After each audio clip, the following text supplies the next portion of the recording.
Ready? It's staying. Just because.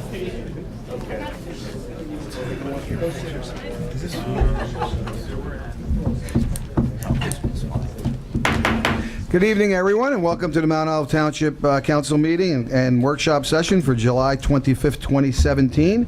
If everyone would please stand for the Pledge of Allegiance and remain standing for a moment of silence for all the men and women that serve and protect us every day. I pledge allegiance to the flag of the United States of America and to the republic for which it stands, one nation, under God, indivisible, with liberty and justice for all. Thank you. Michelle, would you read the Open Public Meetings Act, please? According to the Open Public Meetings Act, adequate notice of this meeting has been given to the Daily Record. Notice has been posted in the Municipal Building, 204 Flanders Drakestown Road, Bud Lake, New Jersey, and notices were sent to those requesting the same. Thank you. Roll call, please. Mr. Amianda? Mr. Ferrante? Here. Mrs. Labow? Here. Mr. Mania? Here. Mr. Stewart? Mr. Roman? Here. Mr. Nicastro? Here. First item on the agenda, we have a couple of presentations. We have a service awards for Fred and Catherine DeToro, which the mayor has. Thank you.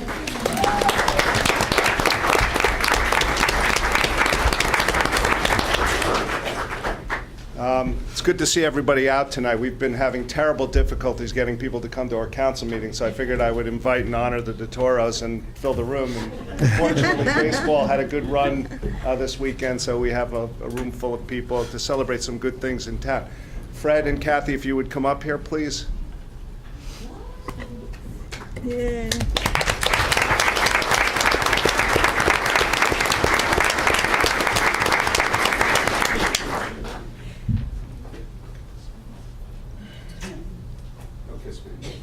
Stand over here.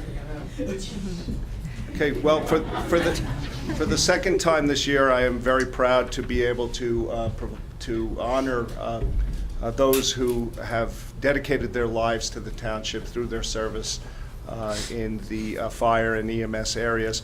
Fred DeToro Sr. is a second-generation member of the chief of the fire department. His father, Fred, was chief in 1956 and 57. He joined the fire department in October of 1964.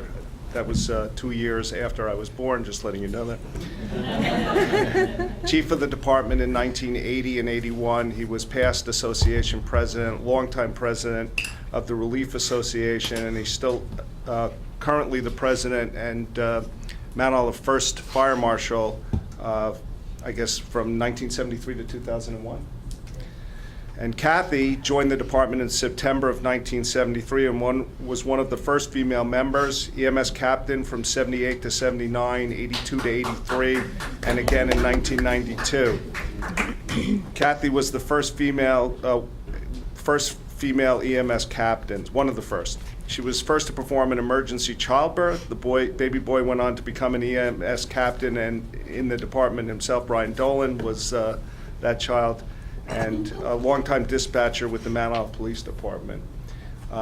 Upstanding citizens in the community, pillars of the Flanders section of town, provided us with other great leaders through your family, and if there was a Kennedy family in town, it might be the Toros. So, with that, I'm very, very proud to present Kathy with a Lifetime Achievement Award and Fred with a Lifetime Achievement Award.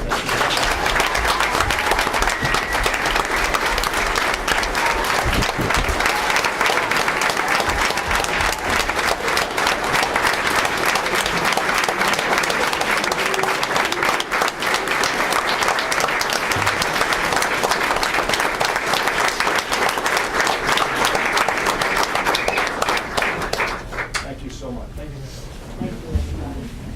Thank you. Thank you both. Thank you very much. Appreciate all you've done and continue to do. Mayor's still up there. Yes. We thank have you. the baseball. As you can tell, we have the Mount Olive 16 to 18-year-old baseball team, who I am very proud to say are the Mid-Atlantic Regional Champions after a tremendous tournament this weekend. Congratulations, guys.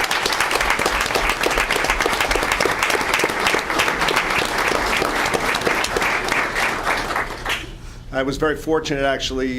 Mike Mancini, the coach, allowed me to give them a little bit of a pep talk before their first game on, I think it was on Saturday, and they won it for me, so very happy. Before I call Mike up and the boys, I'm going to do a little picture.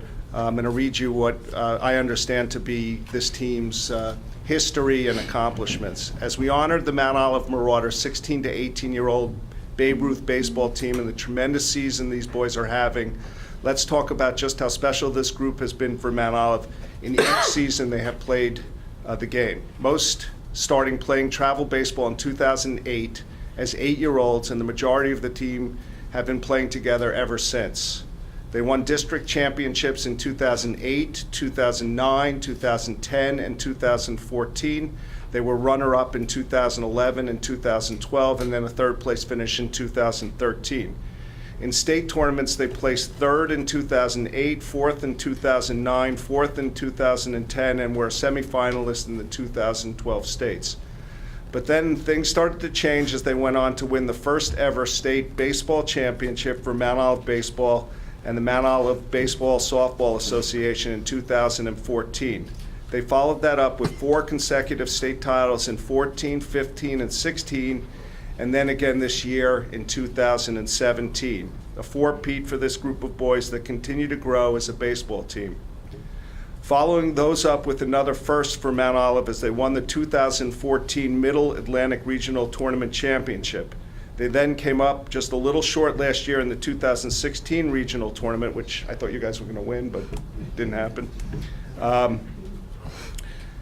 Held here in Mount Olive as they were just 1 out away from winning the regional title and heading back to the elusive World Series. But they were destined to stay together as a group and added a few more players to try and get another shot at it. And most of us saw yesterday afternoon at Russ Nagel Field, this team captured the 2017 Middle Atlantic Regional Championship, and that is now heading back to another Babe Ruth World Series in Ephrata, Washington on August 5th. This is their second World Series appearance within the past 4 years. They amazingly finished in third place in 2014, but this year their hope is to finish the job and bring home that World Series title to New Jersey and Mount Olive. What else could you possibly say for this group of boys that have played some great baseball this season, as they have only lost 3 games the entire summer, while representing their team, themselves, their families, their league, and their township with nothing but pride and class. Congratulations on your second regional championship, and we wish you nothing but the best of luck at the World Series in just a few weeks. We'll all be watching and rooting for you as you continue your road to championship. Good luck. And as I told you the other day, the entire community is so very proud of your accomplishments. At this point, I'd like to ask Mike Mancini, the coach, to come up to say a few words about this group, and then we're going to ask each of the kids to come up and we're going to take a picture. Thank you, Rob. Yeah, that's thank you. You said it all. I mean, this is a special group. Each year, they reach different goals. They're never satisfied with what they've done, and that's what I love about them. No matter who comes on or who changes, they fit in and they add so much to this team each and every year. We've had players leave, we've had new players come in, but it doesn't matter. The revolving door of trying to be the best, they are the best. They were the best last year, they're the best this year, and as Rob said, we're going to Ephrata to win a World Series. That's all. Thank you. Yeah. You want to just call the boys up to come up here, because I don't want to mispronounce their names, and I'm sure you know all the names better than I do. So as your name is read, stand up so everyone, I guess we'll wait until everyone has stood before the applause, and you're going to come up here and we'll do a group picture. All right, Zachary Fike. Garrett Kolbush. Jason Harris. You can applaud a little louder here. Jake Mancini. All right, Stephen Chiswick. Joe McNally. Alex Tucker. Zachary Richardson. Ryan Nealon. Michael Bazzelli. Kyle Hemlinger. Ryan Harris. David Herron. Cameron Mendler. Michael Ferranti, and Tim Caulfield. Coaches Nate Richardson, Mike Ferranti, and Neil Hemlinger.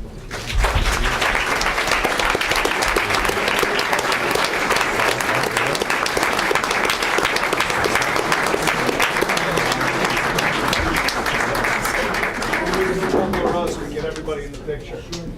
Yeah, shortcuts in the front. I'm coming.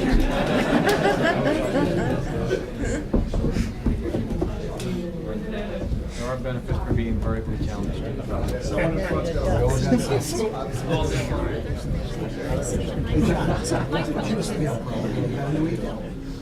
I got it. I sent it to you. There you go. For some reason, I thought. Don't worry, nobody does see me.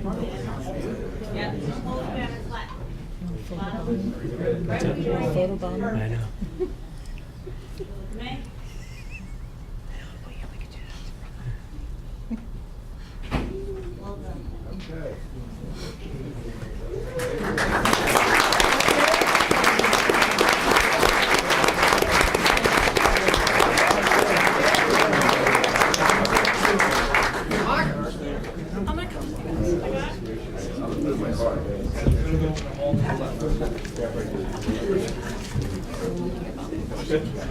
Congratulations again to all. If anyone is going to leave, we're going to be doing other presentations. If you're welcome to stay, but I'm sure now's the opportunity if you don't want to. Exciting part is coming up. That's it. Congratulations. How you doing? You too, huh? You're leaving too. Mike, how you doing? We said go, you're going. I know. Good job. Great job. You know what? I blame that out on you when you told him, tell him to come in. There he is. How's it going?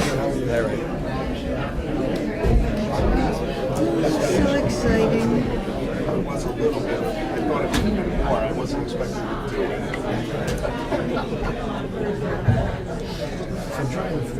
Hey, Sam. Hey, Sam. Hey, Sam.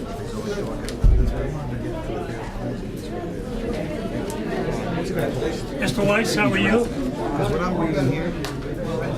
Hi, guys. But I can't tell. You need this one? No, I have it. I had to read through it. I don't know if it's 75. I can't believe how big Toro's daughters have gotten. Yeah. Household accepted would be about 13. How'd you do? So I can't tell. I guess. No, no, oh, yeah, yeah. Okay. Yeah. Yeah, what's the end? A lot of confusion. How's your husband doing? How's sales? Good? Yeah, he's doing good. Just trucking along, hanging in there. On the weekend, on Sunday last week, she was all upset. She brought her Moreno home, brand new Moreno, and when she went out to the car, it was covered in ants. And he's like, what? So they went and they got the car. She was Change it all. No, we moved it out.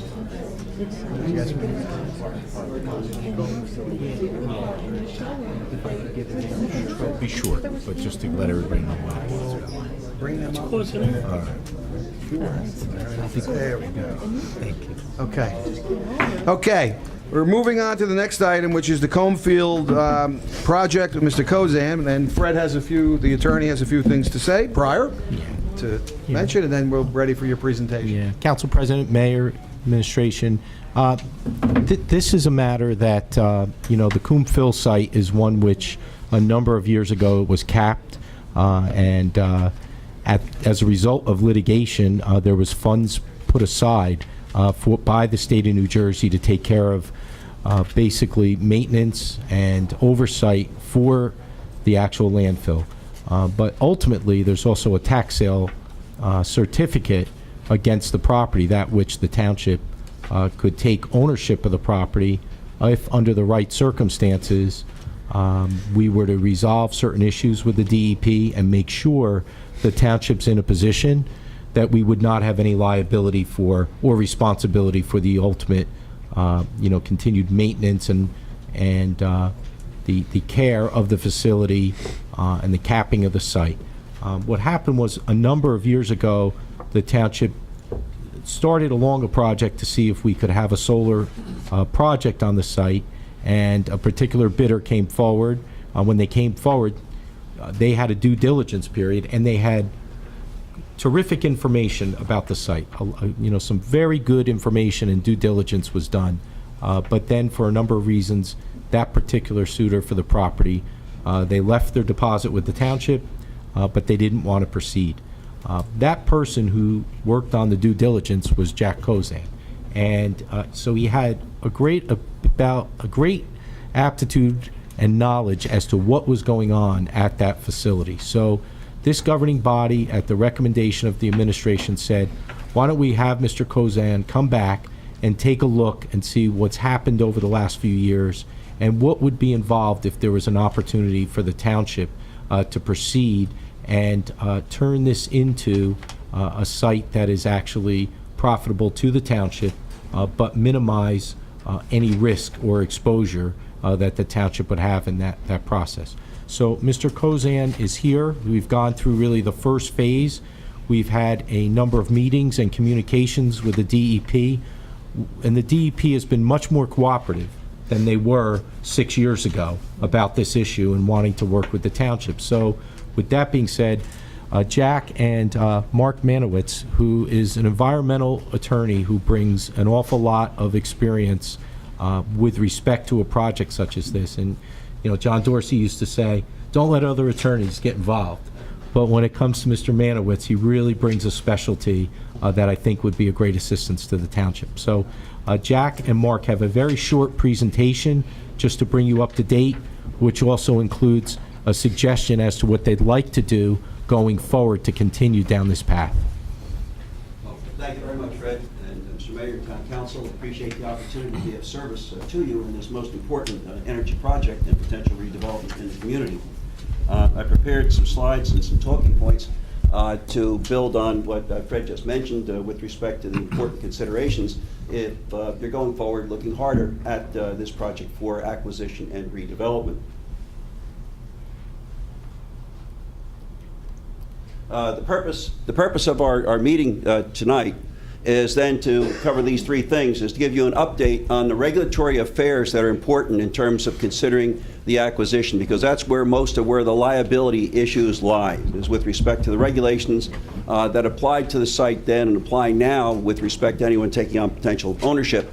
Also, there are some technical issues associated. What's the status of the landfill in terms of the engineering that's been done already and the closure that was done? As you mentioned in the opening remarks, there are some things we found in the due diligence that need some attention. So I want to bring you up to date on those things and how they can be solved.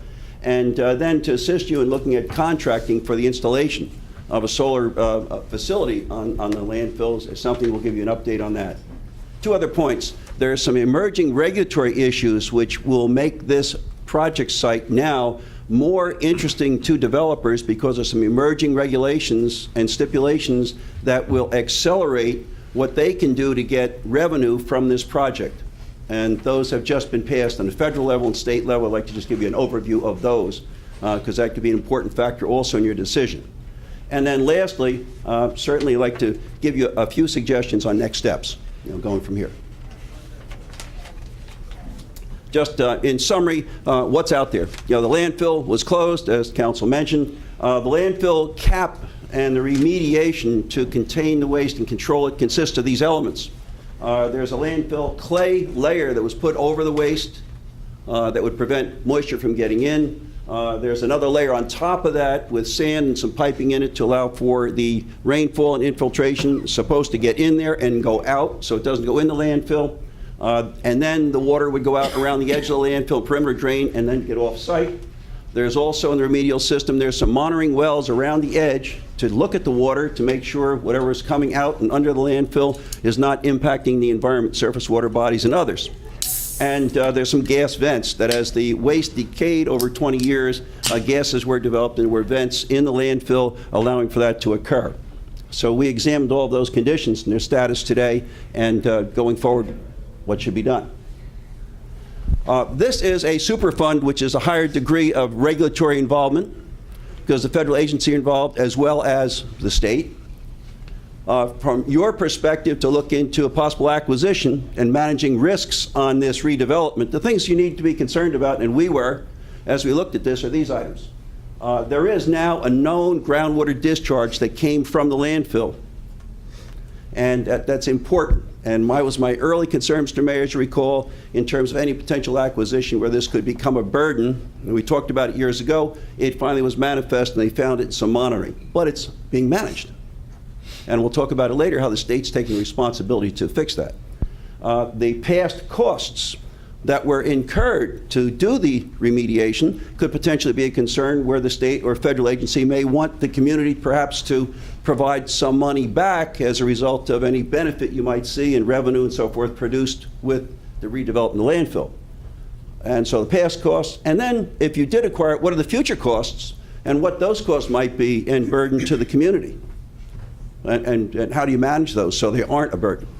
Then another really important issue, as you mentioned, Fred, would DEP cooperate with the council and the community to implement this project? You would need them to be cooperative in a timely permitting and implementation of plans for redevelopment and so forth. And also, we wanted them to cooperate with respect to certain of the things that they could take on as a responsibility for the community, instead of having that cost here. And we wanted to explore that. Another very important issue for you are the developers. What's their perception of the property, and can you get a maximum financial benefit from their perception of the property? Do they see there's certain risks, and that would diminish their interest? Or do they see that the land surface, which is large, is small, and they can't get enough solar production and revenue? So we looked at that, and there are some concerns because on the top of the landfill, some of the water didn't drain and formed a surface water body, and in one interpretation, that water body could be a wetland. And then it would be eliminated from construction. So we went back to the state to discuss that with them, get their cooperation, and I'll tell you how we solved that. So now we have mitigated some concerns that the developers would have as also. And then the agency involvement, as I mentioned, it's so important. You make sure to understand that.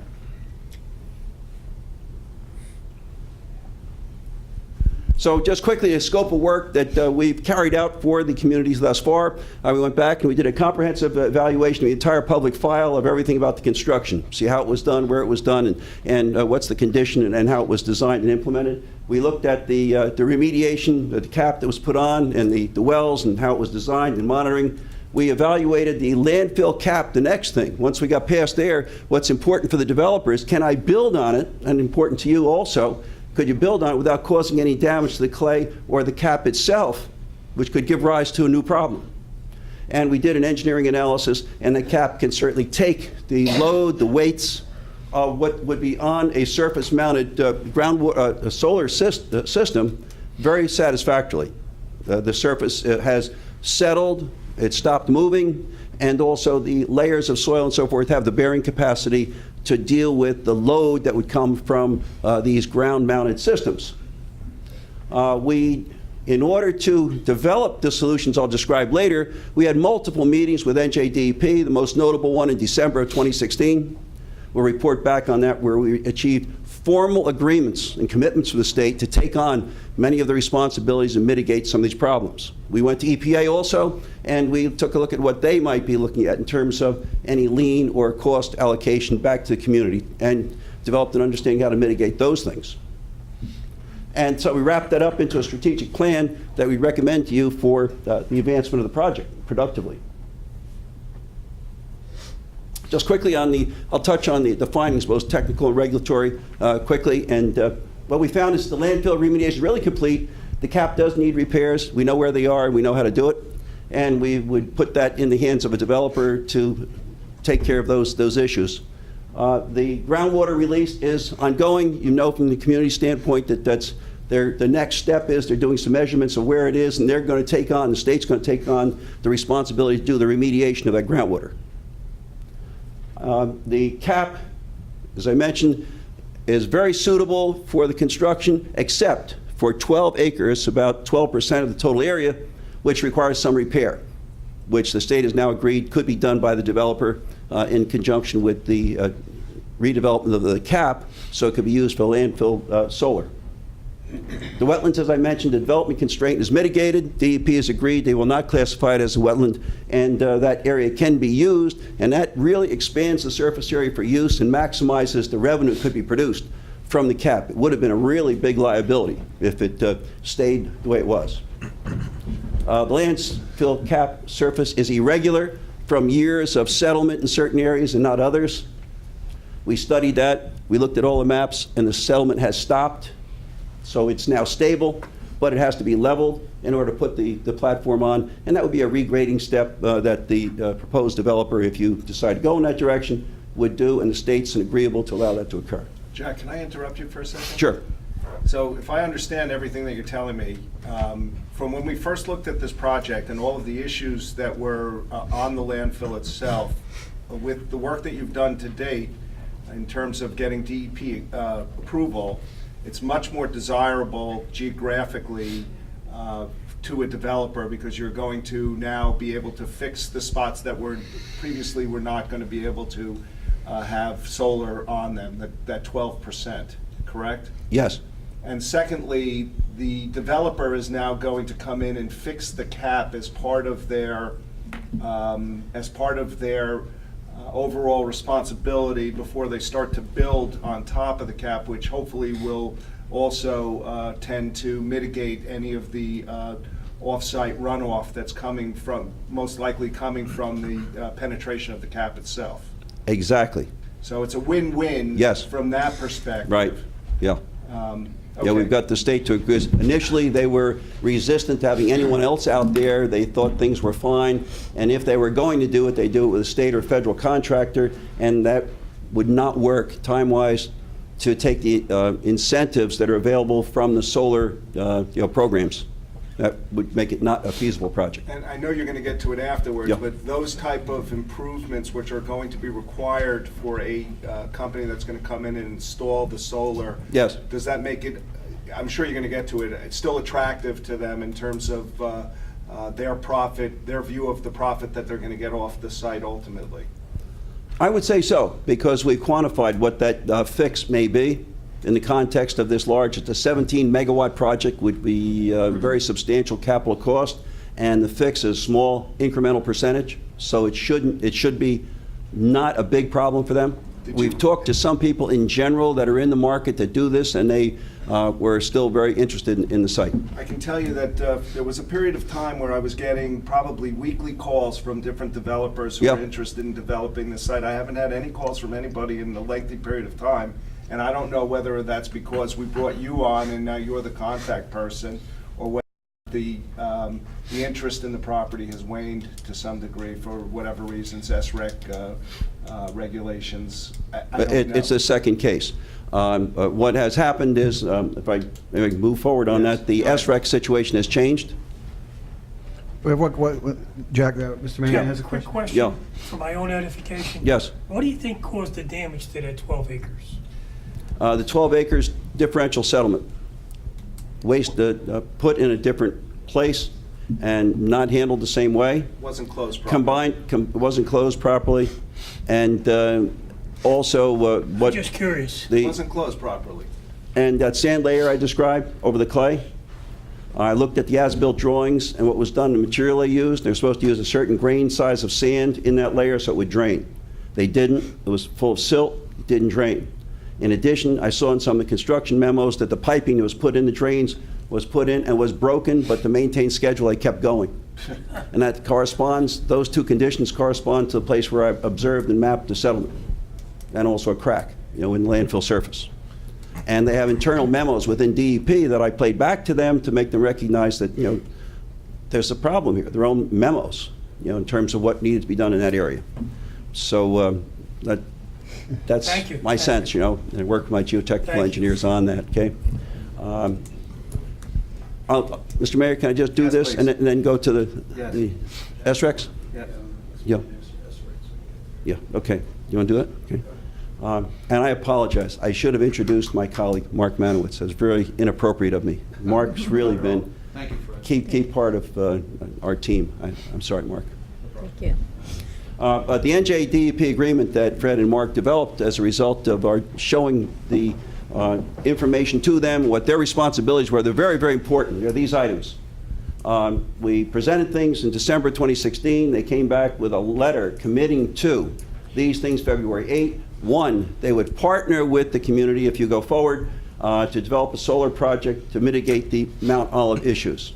Specifically, they said they agreed to assume the full responsibility for the groundwater remediation, which to me was one of the first major liabilities to move off the table for you, and that's been done. The second thing, they agree not to enforce a lien on the property with respect to the old costs. That was another thing we wanted to get off the table. That's off the table. They also agreed to allow the developer to do the repair, which initially they were resistant to do that for all sorts of reasons, and they put in a letter that agreement. And they also agreed to issue an administrative consent order that would state all these conditions, all these agreements, and facilitate moving the project quickly. So I think, Fred, I think those are the main ones. There may be some others, Mark, that you might want to add, but it's a major thrust of that agreement. Well, the other piece of this is the recognition by NJDEP that they have a problem that a solar Can you grab developer the microphone, please? community can help. That they have a problem because they have undertaken the maintenance and they have the responsibility. One of the two things legally that's very favorable on past costs is that the township had the good sense to participate in a consent order with US EPA and a consent decree with the state of New Jersey, which absolves the township of all past costs. So it actually changes the dynamic for going forward for past costs. But when the NJDEP looks at future costs, that's what this project means to them. They don't have that much money left for O&M. They really, when they exhaust the $300,000 they got left, they're going to have to go into the state budget to get it, and there's not going to be a lot of unhappy legislators who are taking a look at that. Thank you. Thank you, Mark.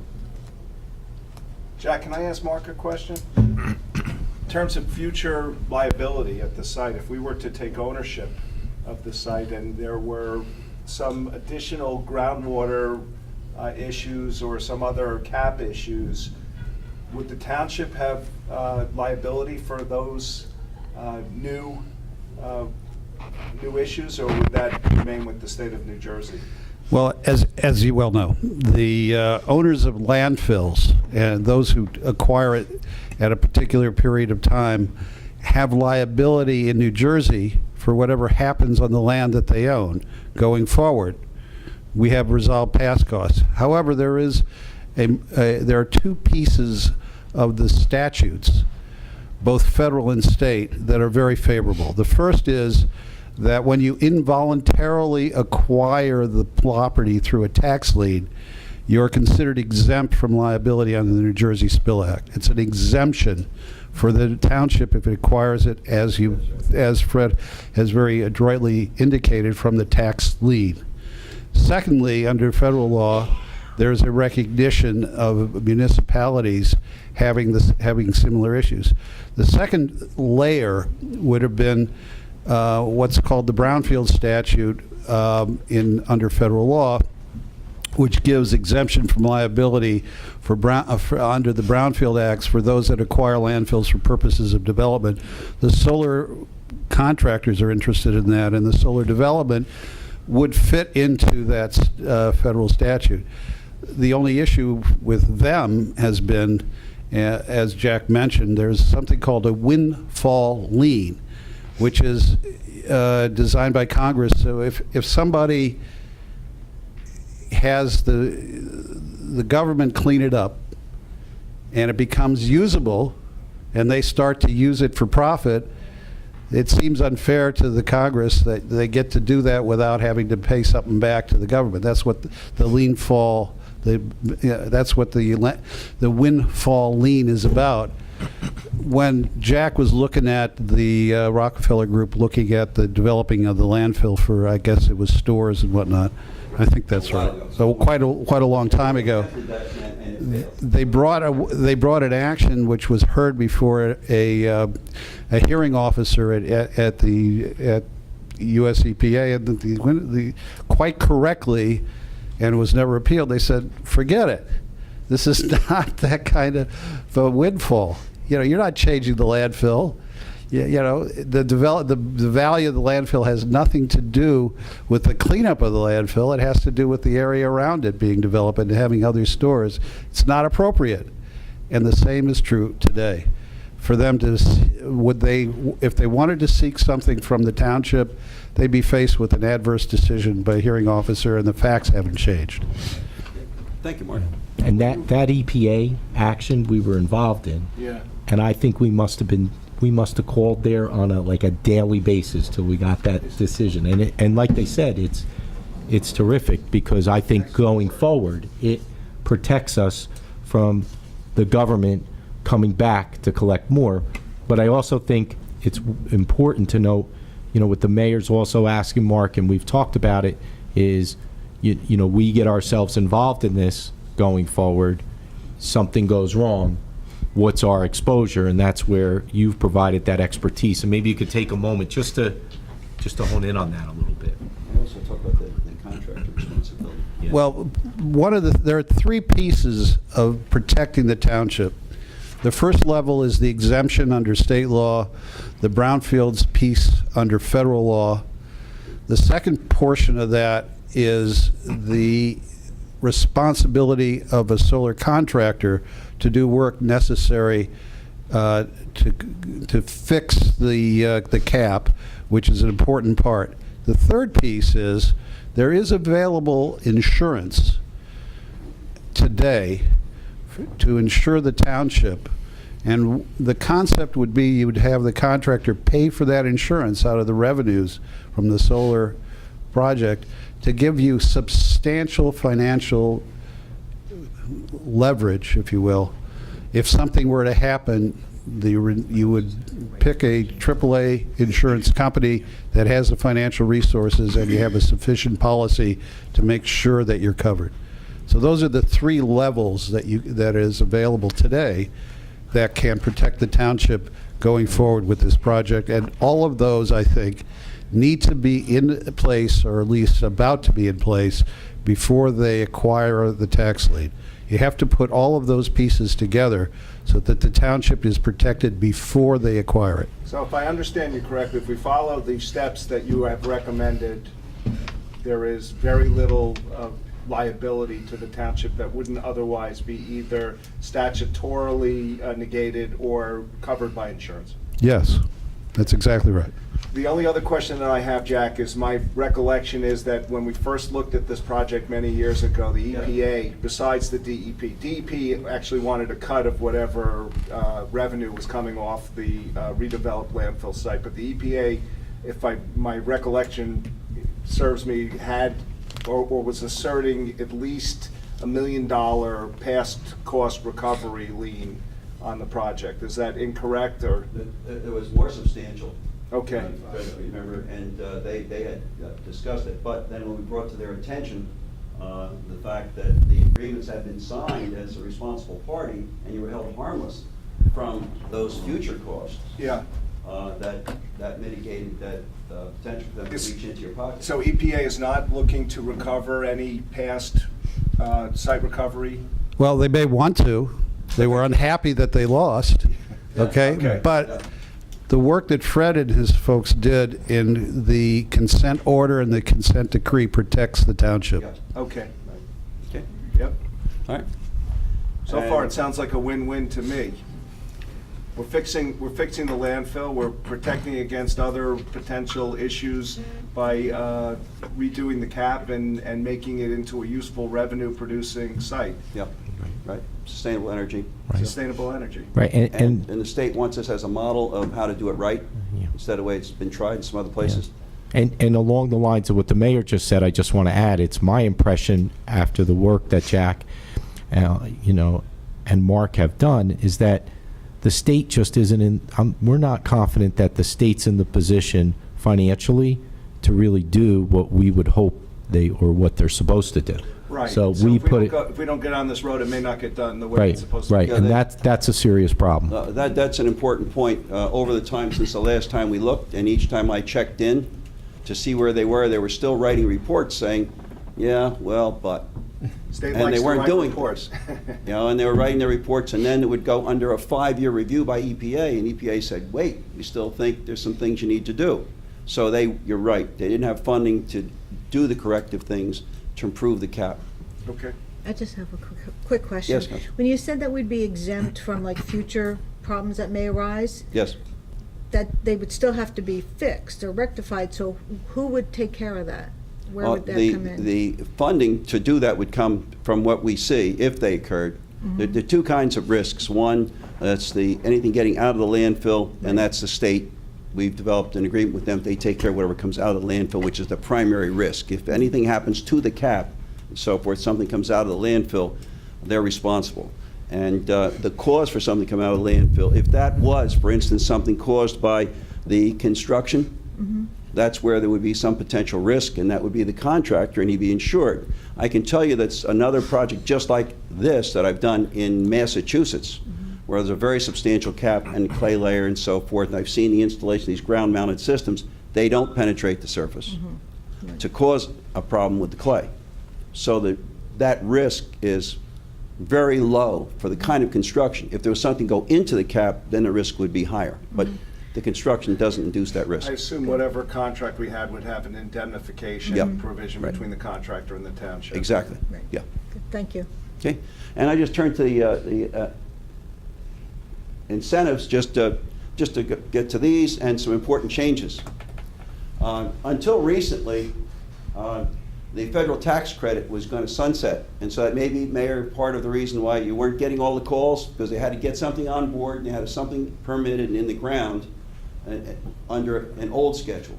The new schedule is the federal tax benefit has just been extended to 2021. So they get, that 30%, tax credit.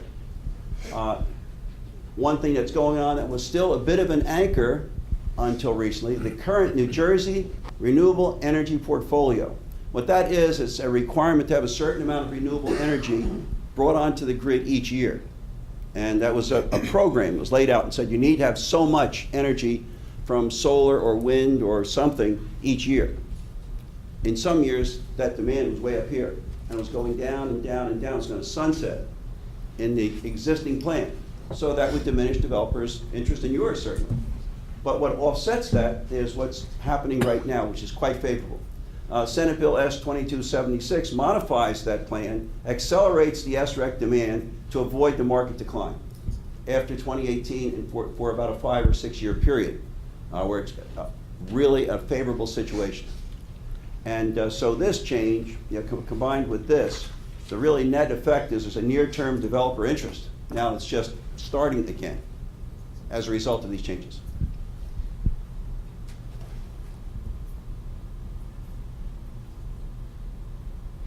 So we conclude, given these circumstances, these new things we developed to mitigate risk and maximize the revenue from the project, we think the acquisition can advance with environmental liability mitigated. The landfill cap is suitable for the planned solar installation, which would be favorable for developers.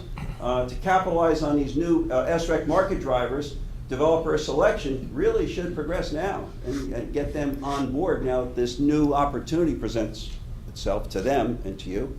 And the limited cap repairs and ongoing NJDEP groundwater work, what they're doing now, really resolves some of the major developer concerns about using site.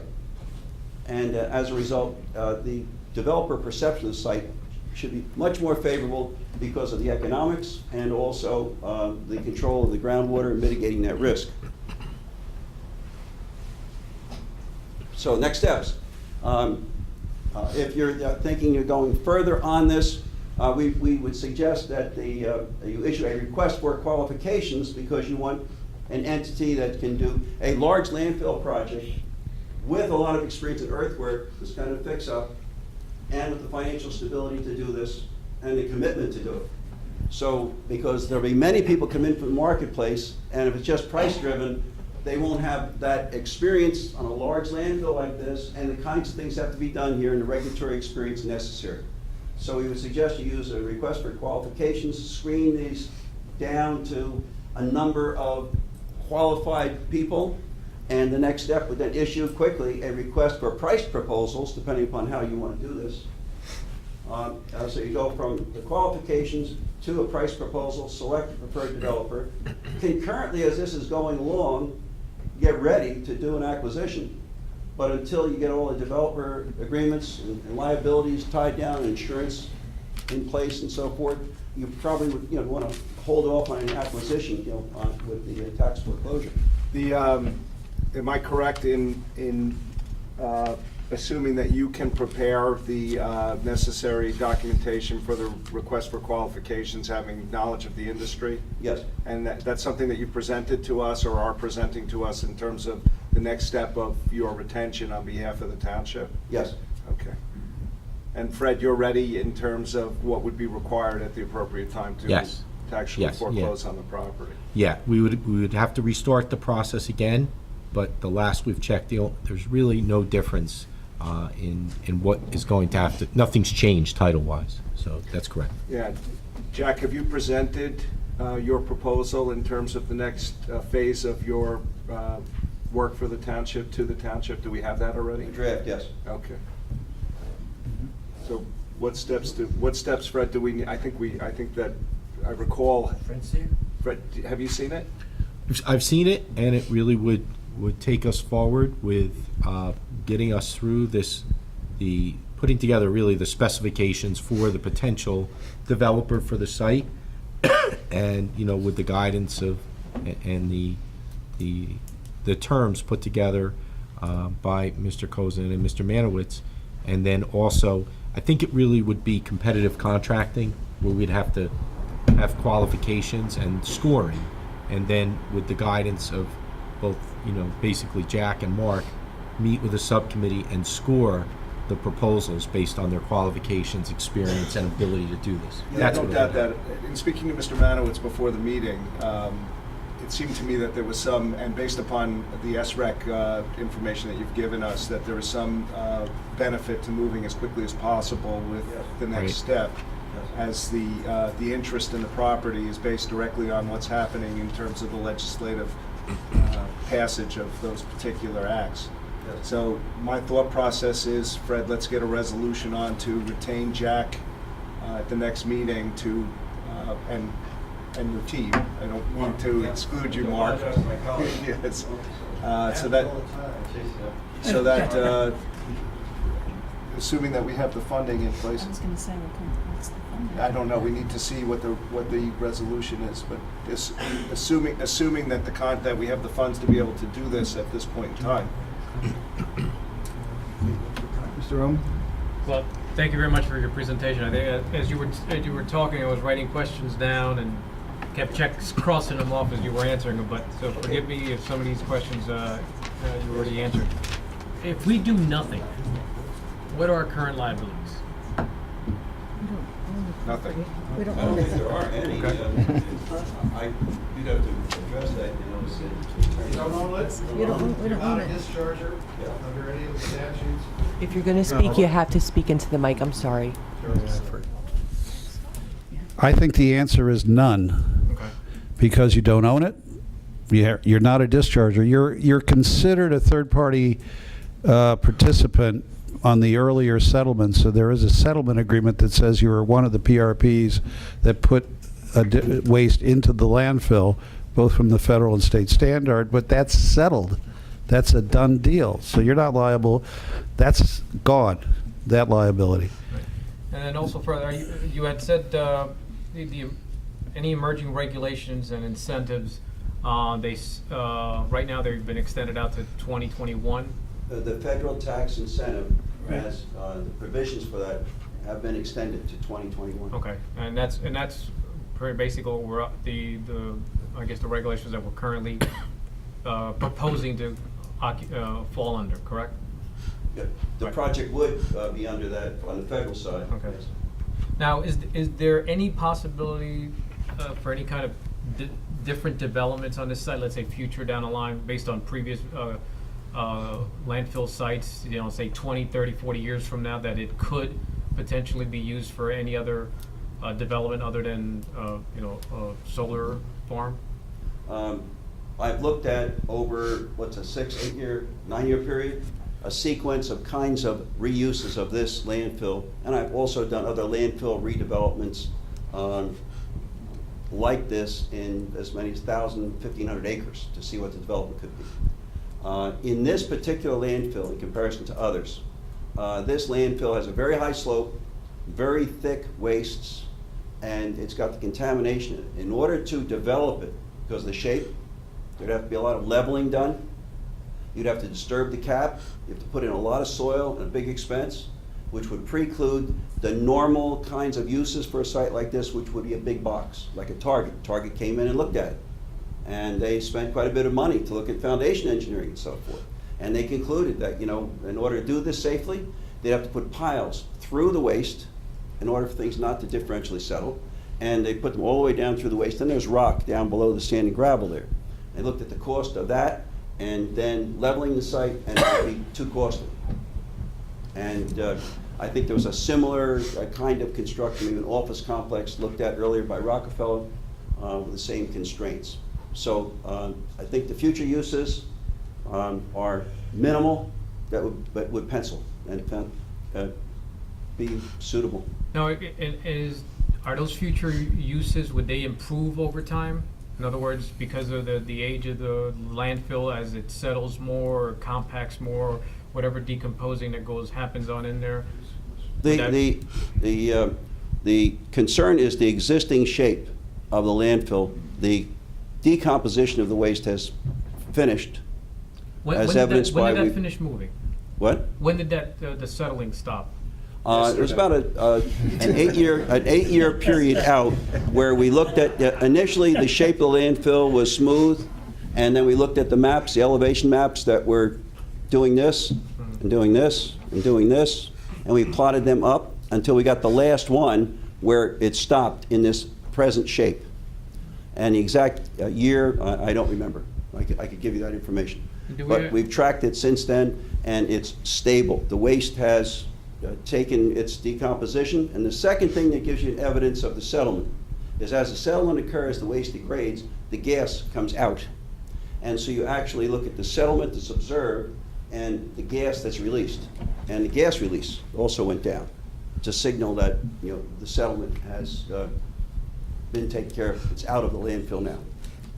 So, obviously, I'm not an environmental engineer, but if the settlements has decreased, the gases being emitted have minimized, does that not in 10, 20 years actually make the site better for any other kind of development?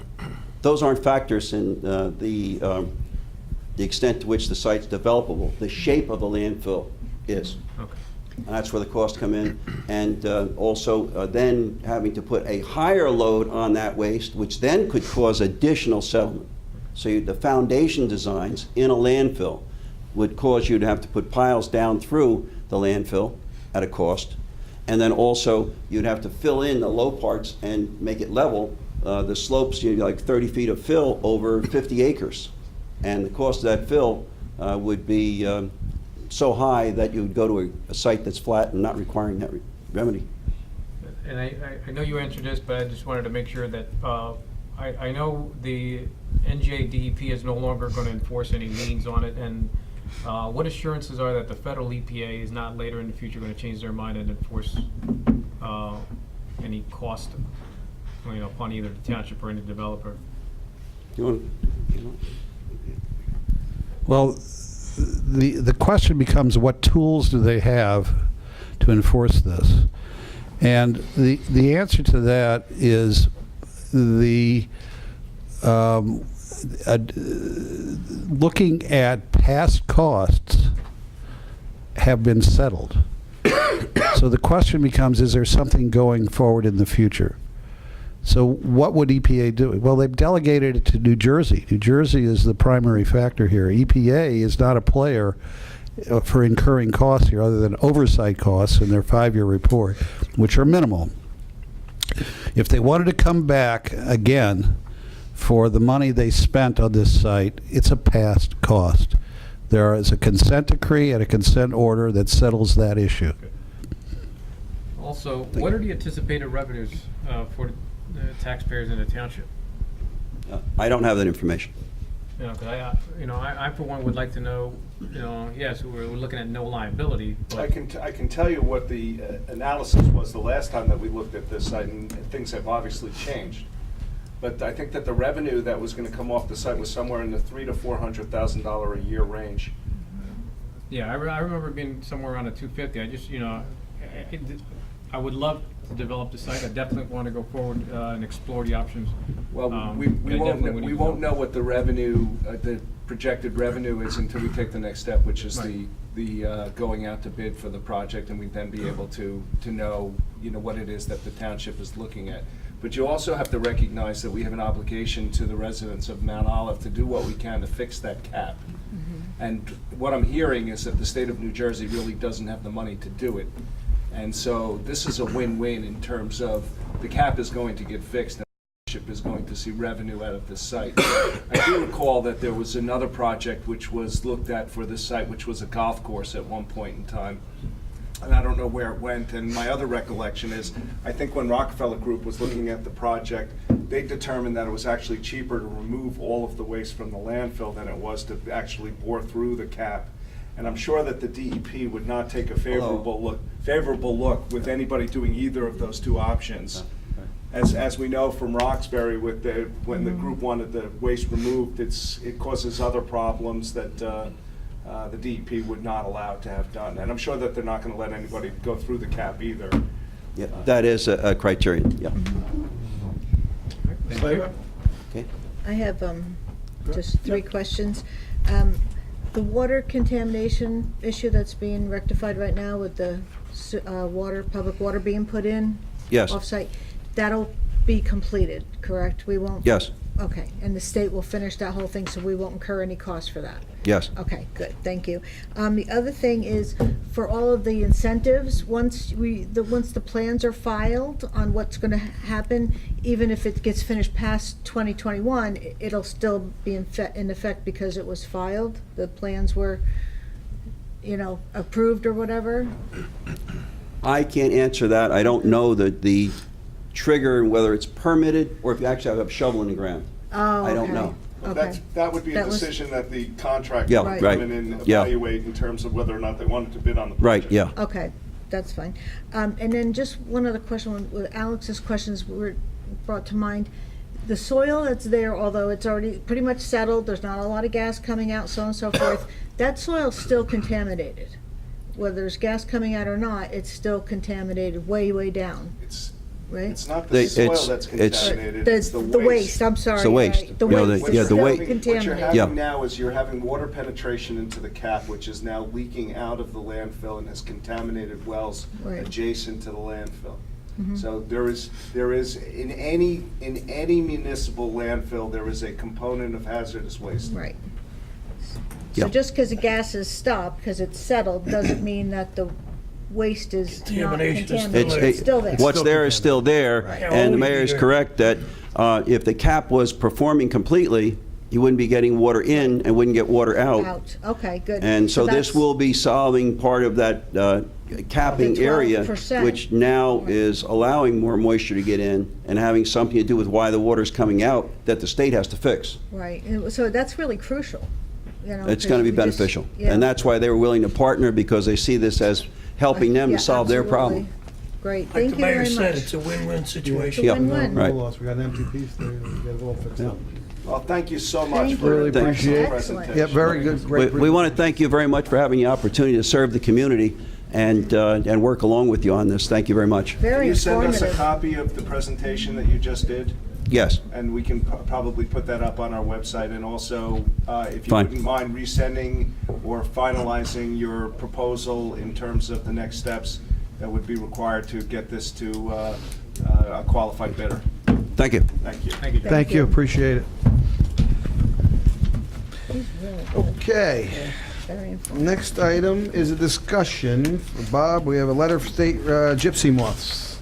Yes, just for everybody's information, there is a letter which has come out from the state in which they have indicated that there's been report of some infestation, and if the town so wishes, they will come in at no cost and do an analysis to determine if in fact they need to spray certain areas. If you do go forward with a spraying, the last ones I've seen is that the local cost is about a third. You end up paying about 30 to 40%, and the state and feds pick up the rest if there is the infestation.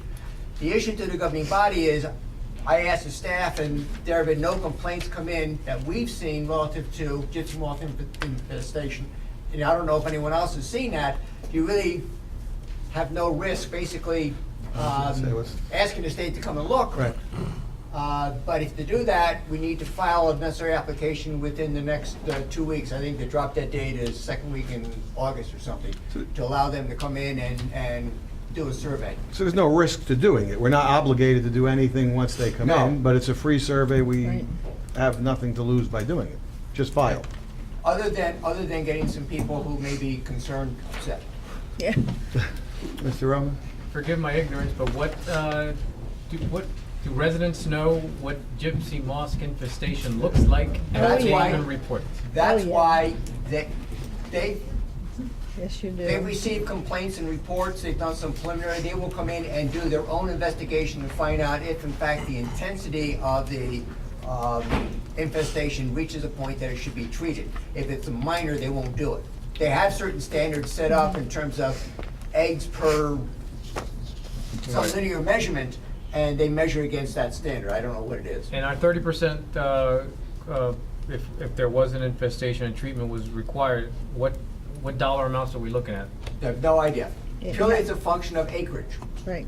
And it's a number of acres that you end up spraying. Everything's done with aerial spray with certain biological agents. And it's purely a function of how many acres have to be sprayed and whether those are state lands. Part of the issue, you have a lot of state lands. The state pays for its own lands, and the issue is whether there's infestation on the state side, which has migrated over into the adjoining public or private property. And that's what you're looking for. One of the other jurisdictions that I've been involved in, that's what happened. It came off the state. Actually, the infestation moved from Pennsylvania, moved with the prevailing winds, started in state property, and then migrated over onto private property. At that point in time, the town got involved with the state and did a aerial treatment process in order to see if they could contain it. Your gypsy moths are on a 7-year cycle, and what happens is they'll migrate. They blow with the wind. And are there any other townships in the area that have already applied or have been demonstrating that there is infestation?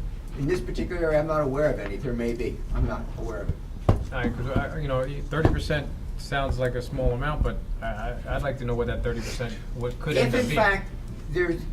If in fact they find it, they will give you an indication, give you a report showing the amount, the acreage, and what their estimated cost is. You do not have to Right. proceed. You have to. All right. You Correct. simply say, there are jurisdictions which basically have declined it because some environmental people do not even want, they want nature to take its course and let the gypsy moth collapse of its own weight, because it's a reoccurring on a cycle. Right. So the only issue is, if you want to know at this point, we can ask for the survey. Okay. Yeah, Ms. I mean, Laybaugh? it's Is no there- cost. Well, there's no cost and there's no risk There's and no there's cost no involved. obligation. Why not so take advantage of it? Yeah. Personally, Well, as long as there's no obligation. Right. That's really, there's honestly no the risk part- to any- But if you read the letter, there is no I'm obligation. good. so I would say we would just move forward with it to see what they have to say, and then we'll take it from there. Yes. Thank you. All right. Next item on the agenda is the sewers in Old Flanders. I just want to make a note, because I know there's a lot of people here that are here for this. The public portion that comes up here is just for the meeting. If you want it on the record, you can wait till the council meeting opens and do it there. You have an option. But just so you know, if you speak here, you can speak at this public portion here or comment, or if you want to wait till the council meeting, that's verbatim, it's on record.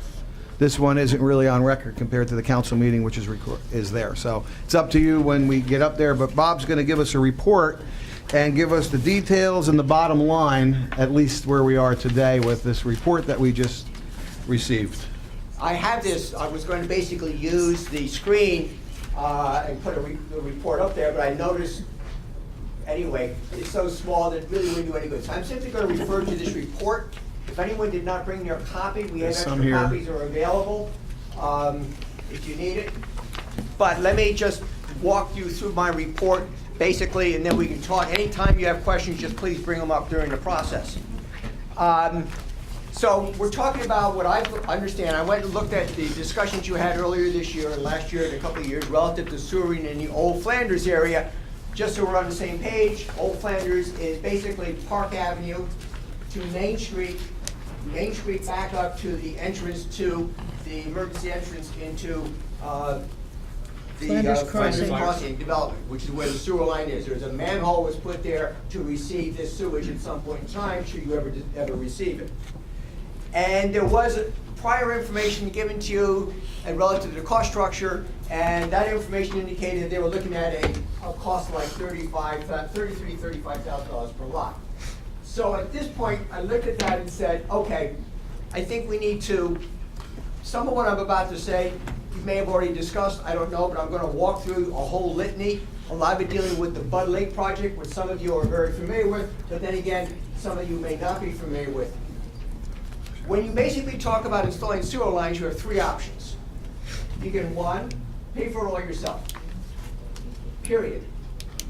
Item two, you can use what's called a local improvement assessment.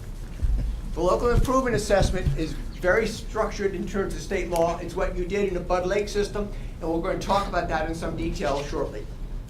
Item three, you can use what's called a connection fee. A connection fee is basically a charge.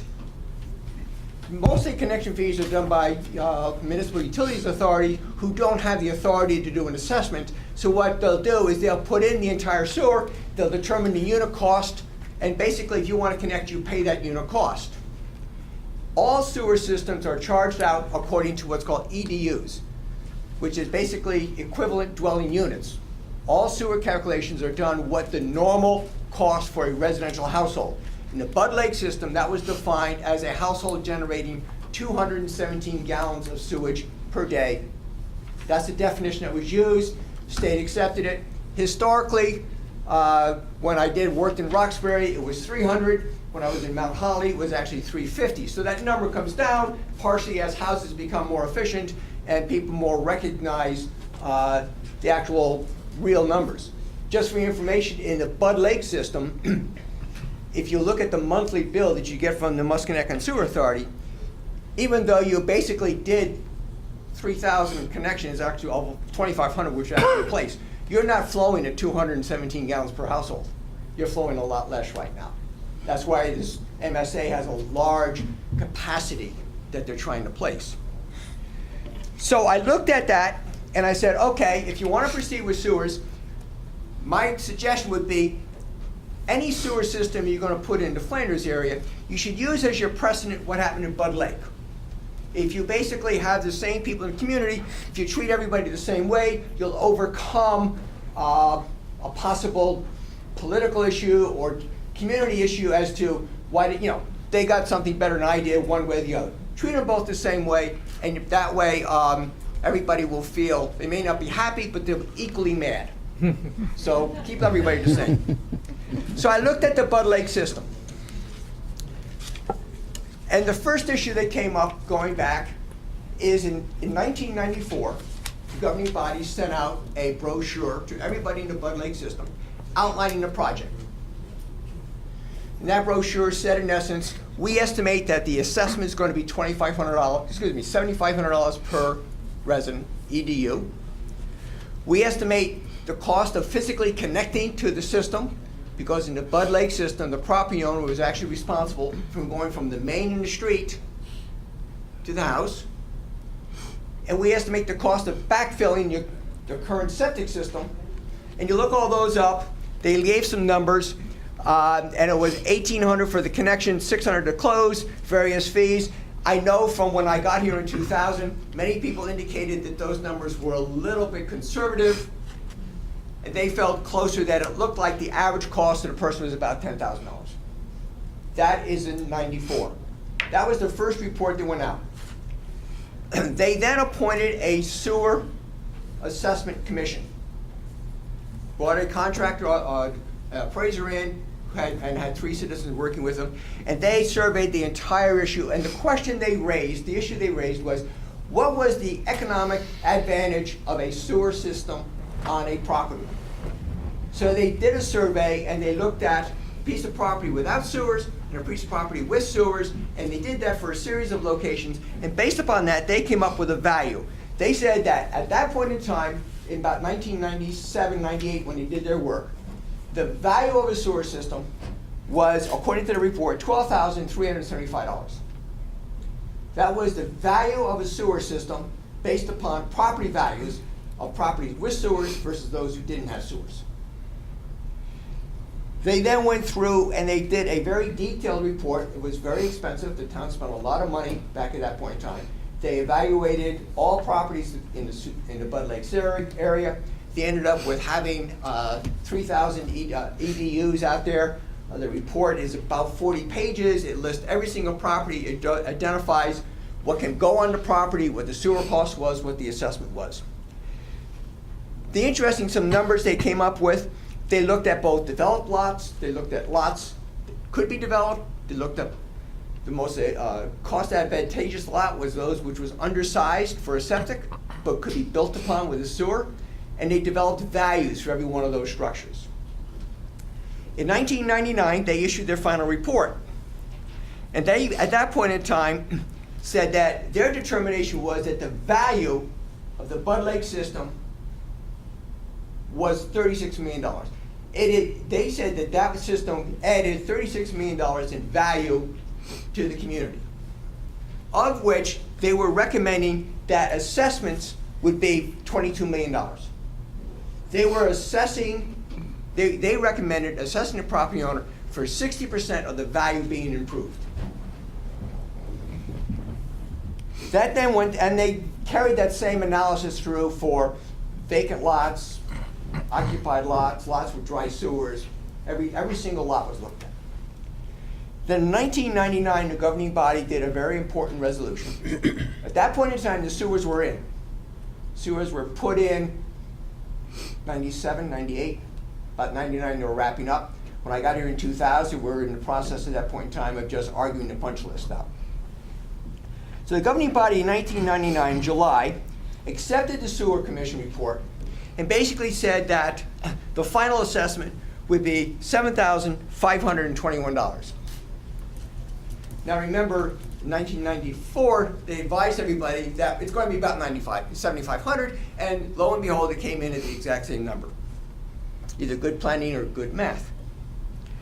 They also then established, for instance, a vacant conforming lot that the value was worth $10,027. For a vacant non-conforming lot, $12,154, a whole series. They then indicated, importantly, that they said that they had a report from the CFO prior to Sherry, who said that basically the cost was about $30 million. And they were assessing $22 million.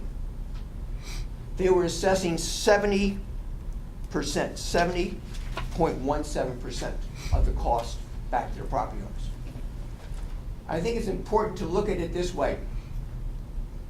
Even assuming that the cost estimate that the CFO gave was a little low, even if you assumed that the cost to the township was $9 million for 3,000 EDUs, the value per EDU that was paid for by the general public was about $3,000 per EDU.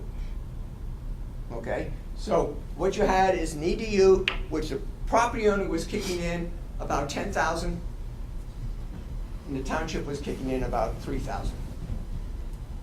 All right? So then that assessment could be paid over 17 years.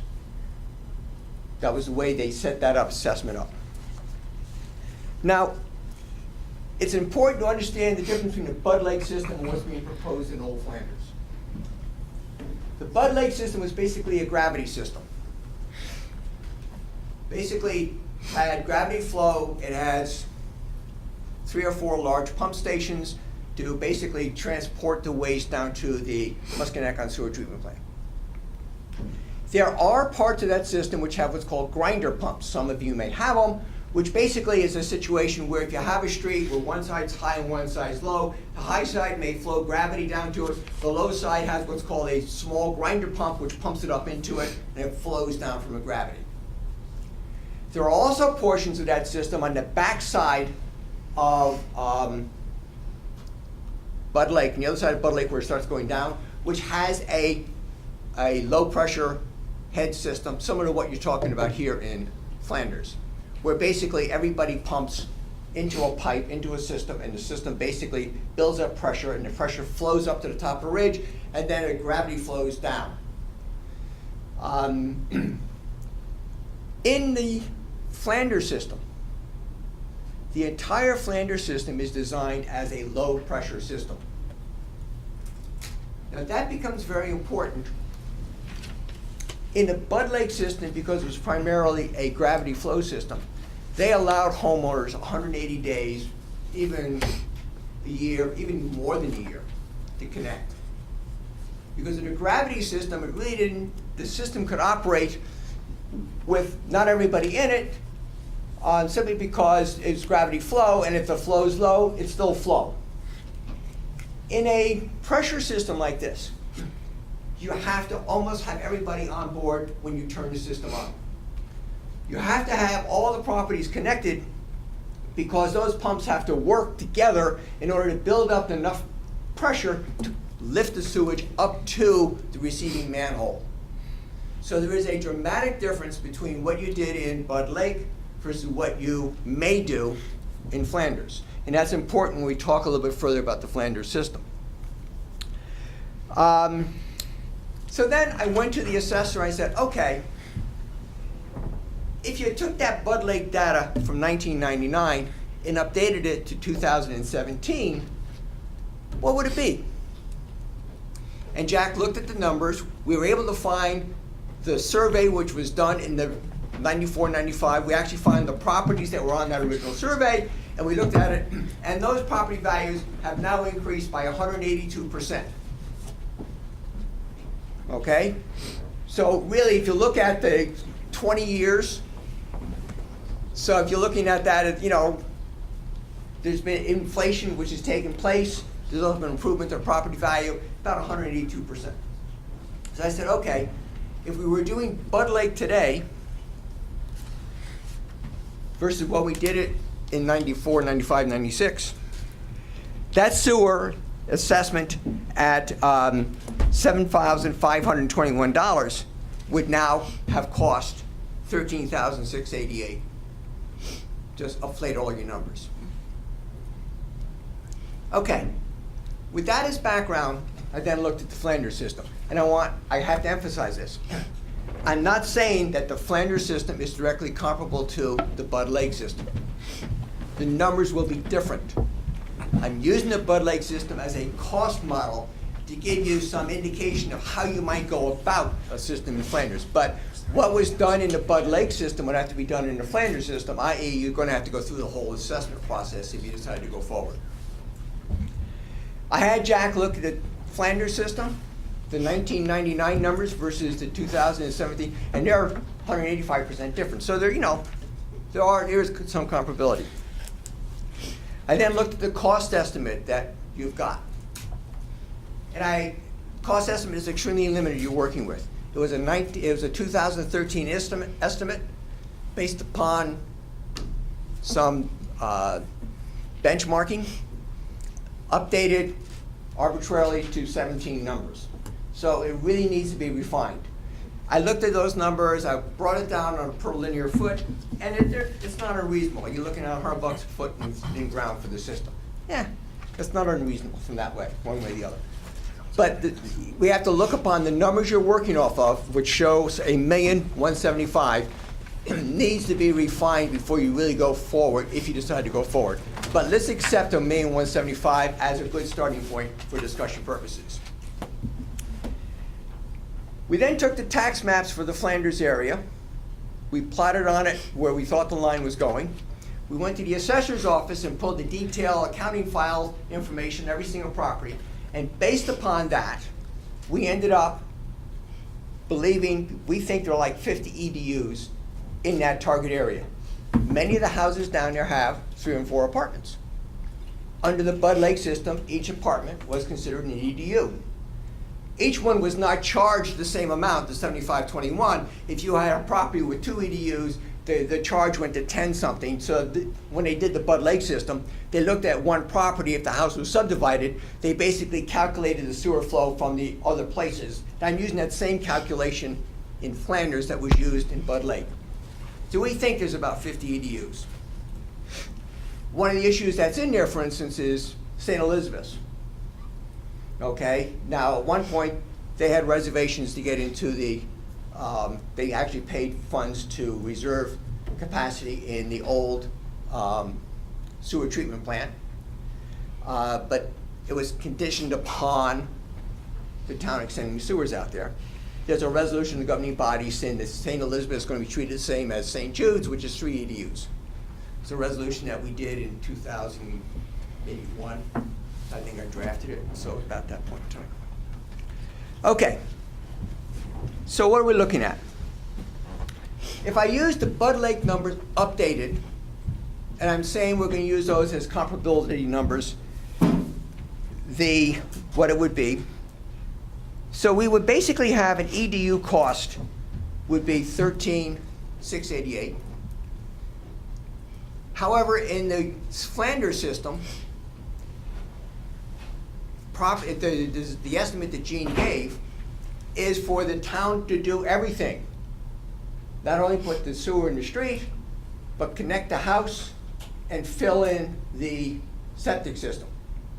Again, it has to all be done almost simultaneously because the system organically has to operate as a whole. And that's about $5,000. So we're saying, okay, at that basis, if you're looking at that most households per EDU would be about $18,000 plus or minus. I multiply that by the 50. So what I'm coming up with is, if we look at the Bud Lake system, we use those numbers going forward, I project that you're going to have an assessment of about $717,000. I project that would leave you about $450,000 for the general public to pay, either through the general fund or through the sewer fund, a non-assessed cost. Then I looked at that and said, okay, let's go back to the 70% factor.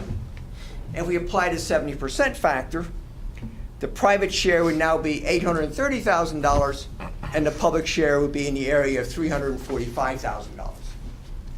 So, giving you an idea what you're looking at, obviously you're going to have to update all the numbers and everything else, but the probability is you're in the area of assessments, 750, income from assessments, which includes the full cost of the installation, about $750,000. And you're looking at a public cost, assuming the engineering remains accurate, probably about $350,000. Give you an idea. Now, if you look at public cost at $350,000, and you divide that by the 50 units, your public cost per EDU is about $7,500 versus 3 in the Bud Lake system. So that's your ballpark. If in fact you're going forward, you want to go forward, the basic ground survey's been done.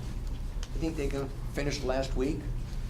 The next step would be to have your engineer look at that survey and verify his elevations to make sure that in fact the low end can pump up to the receiving manhole, and update his cost estimates. When you have those numbers, so you have a more comfortable number, then the next step would be to put a notice out to all the affected property owners as to what we're looking at. Similar to what happened in '94. You're not yet at the '94 level to put out put out information is, this is what we think of, this is a realistic number we're looking at. So that just gives you a framework in which you can look at this project and discuss whether you want to proceed or not proceed or how you want to go about it. open any questions. Go Well, ahead. on that, you're talking, I'm roughly estimating, but $19,000 homeowner is where, you're right now, without the actual cost. How is that paid back? You said it was over, how? You can make that assessment payable. Well, if you issue bonds, the assessment can be payable over the life of the bond. So if you issue a 15-year bond, it can be paid over 15 years. Or you can just do 10 years. But the rule is 10 years or the life of the bond, whatever that life is. And since it's a sewer improvement, theoretically, you can go out almost to 20 years in the sewer improvement because the half-life of the sewers is 40 years. So you can make that payable over years. That's a decision. So basically, we're taking that round it to 20,000, it could be $1,000 a year to somebody for over 20 You have years. some flexibility there. Right, we have the flexibility to You have some decide flexibility, to right. keep the cost down if we do go forward. If you go forward, To help correct. the homeowners with that part, okay. That's what I wanted to And the make sure. interest, and the law says that the interest a homeowner pays is the interest that you incur on the bond cost. Which is, yeah. So if you float the bonds at 2.5%, that would be the interest rate that develop, Right, that the so there's homeowners really would a pay. zero. Mr. Roman, You mentioned that this system would have a lot more low-pressure pumps. Every house would have a low-pressure pump. Now, based on the experience with the Bud Lake system, how often do those pumps fail? And what possible costs would, these residents Tim's would be here. incurring? As far as I know, I've talked to, the attrition rate is nominal. By the way, you supply new replacement parts right now. So Yeah. what's been your experience on replacement parts? Replacement pumps? He wasn't prepared for this because he didn't know he was gonna talk. No, actually, when you got to that, I started to duck down so he wouldn't see me, I saw you then. but he knew I was here. We might do a half dozen to 8 a year. I mean, a lot of it depends on the amount of use, how much is actually going through it, what is being put into it. Most of the time when we're going out replacing a grinder pump is because a foreign object has been flushed down the toilet or something that is not supposed to be there, which causes the problem. Used properly, we have very little problems with the E2 grinder pumps. And the cost of those pumps are incurred by the township or the user? Actually, we are still maintaining and replacing the pumps, and they're approximately $1,800 a piece. And that's basically paid out within the utility? That's paid out of the utility, yes. Correct. It's actually budgeted as part of your annual Right. sewer budget. There's a line in there for Replacement. replacement pumps. Yes. Okay. Who else? All right, so just to be clear again, just so we got it, we're gonna, obviously, the numbers aren't 100% accurate, but if these were the numbers, we're talking approximately $20,000, and it's Right, up to but us. again, How long? this is a process Right, it's not, predicated upon comparability and everything else.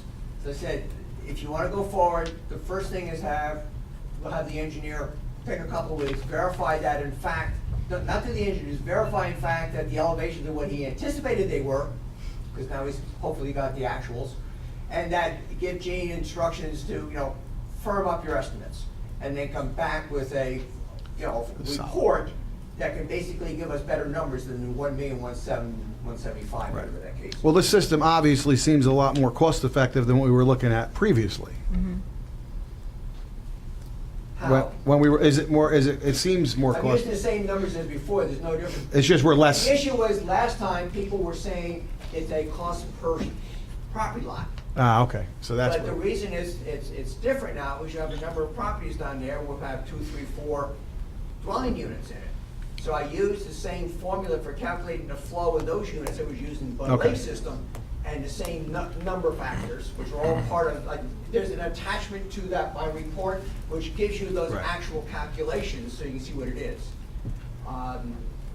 Again, that would be the detail you have to go through before you finalize that process if you want to go forward. I think the bottom line to the governing body is, what you have to, from the governing body standpoint is, okay, are we, the governing body, prepared to expend, I'll throw a number out there, $400,000, right. whatever number.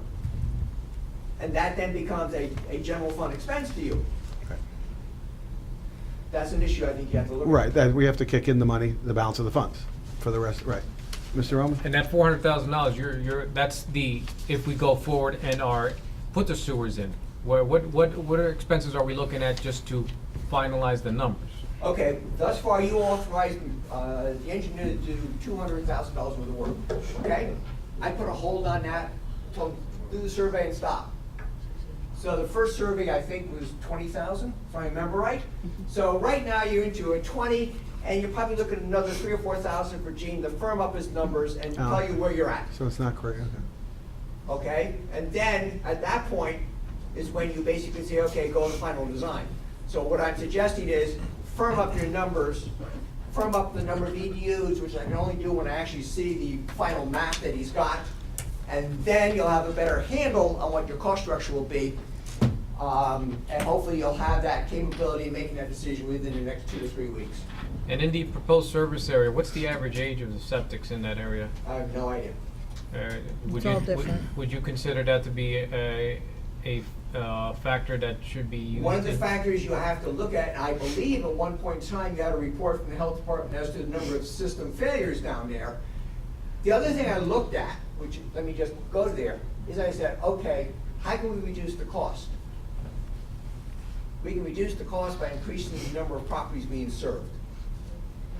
Okay? If in fact you did the whole triangle, okay? Even though the problem with, I understand with the triangle, is that you go down to the railroad tracks, and the other side of the railroad tracks, it becomes part of the conservation area. So Gene didn't want to go there. But if in fact you did the whole triangle, if you increase the number of EDUs, I did a calculation just going down Main Street from Park to the railroad tracks, and I ended up where the revenues generated exceeded the cost incurred, so it was cost beneficial to the town to do that. And how much would it end up, you said it would be cost effective, but how much does it end up reducing the cost to those in the proposed area? So if we right now are guesstimating about $1,000 You may have thrown off $1,000. a year?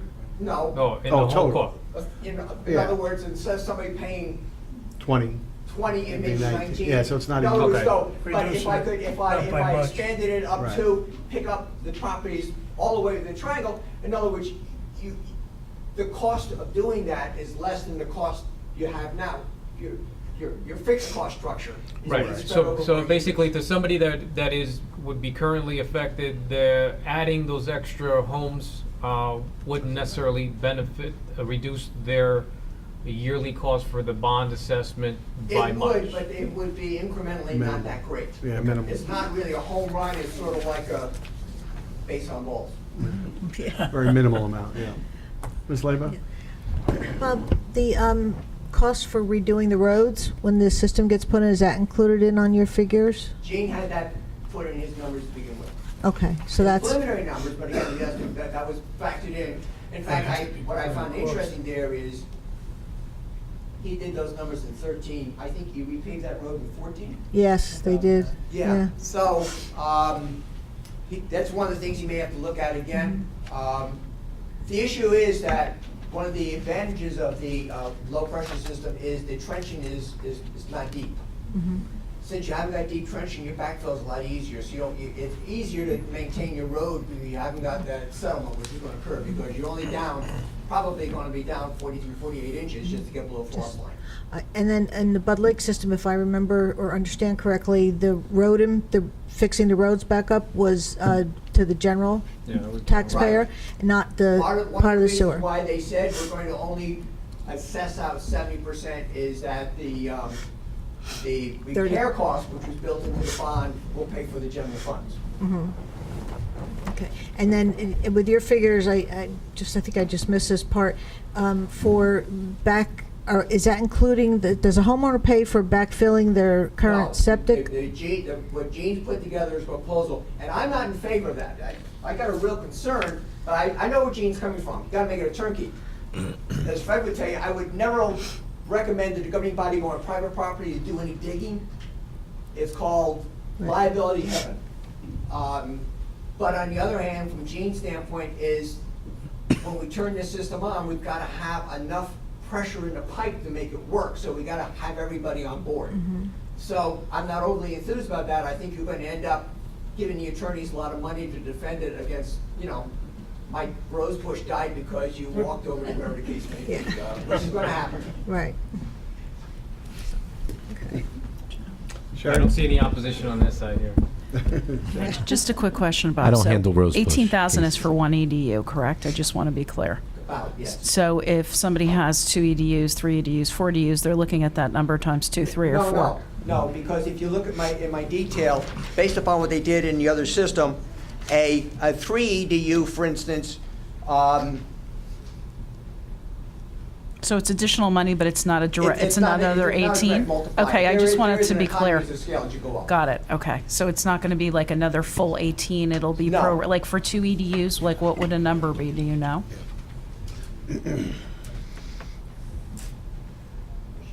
I don't know, I'm trying to remember. Okay, the issue is whether it's a large lot or small lot, but 2 EDUs,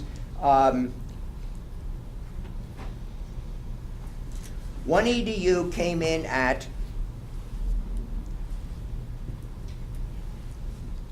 the assessment total, I'm pulling a blank, sorry, give me a second.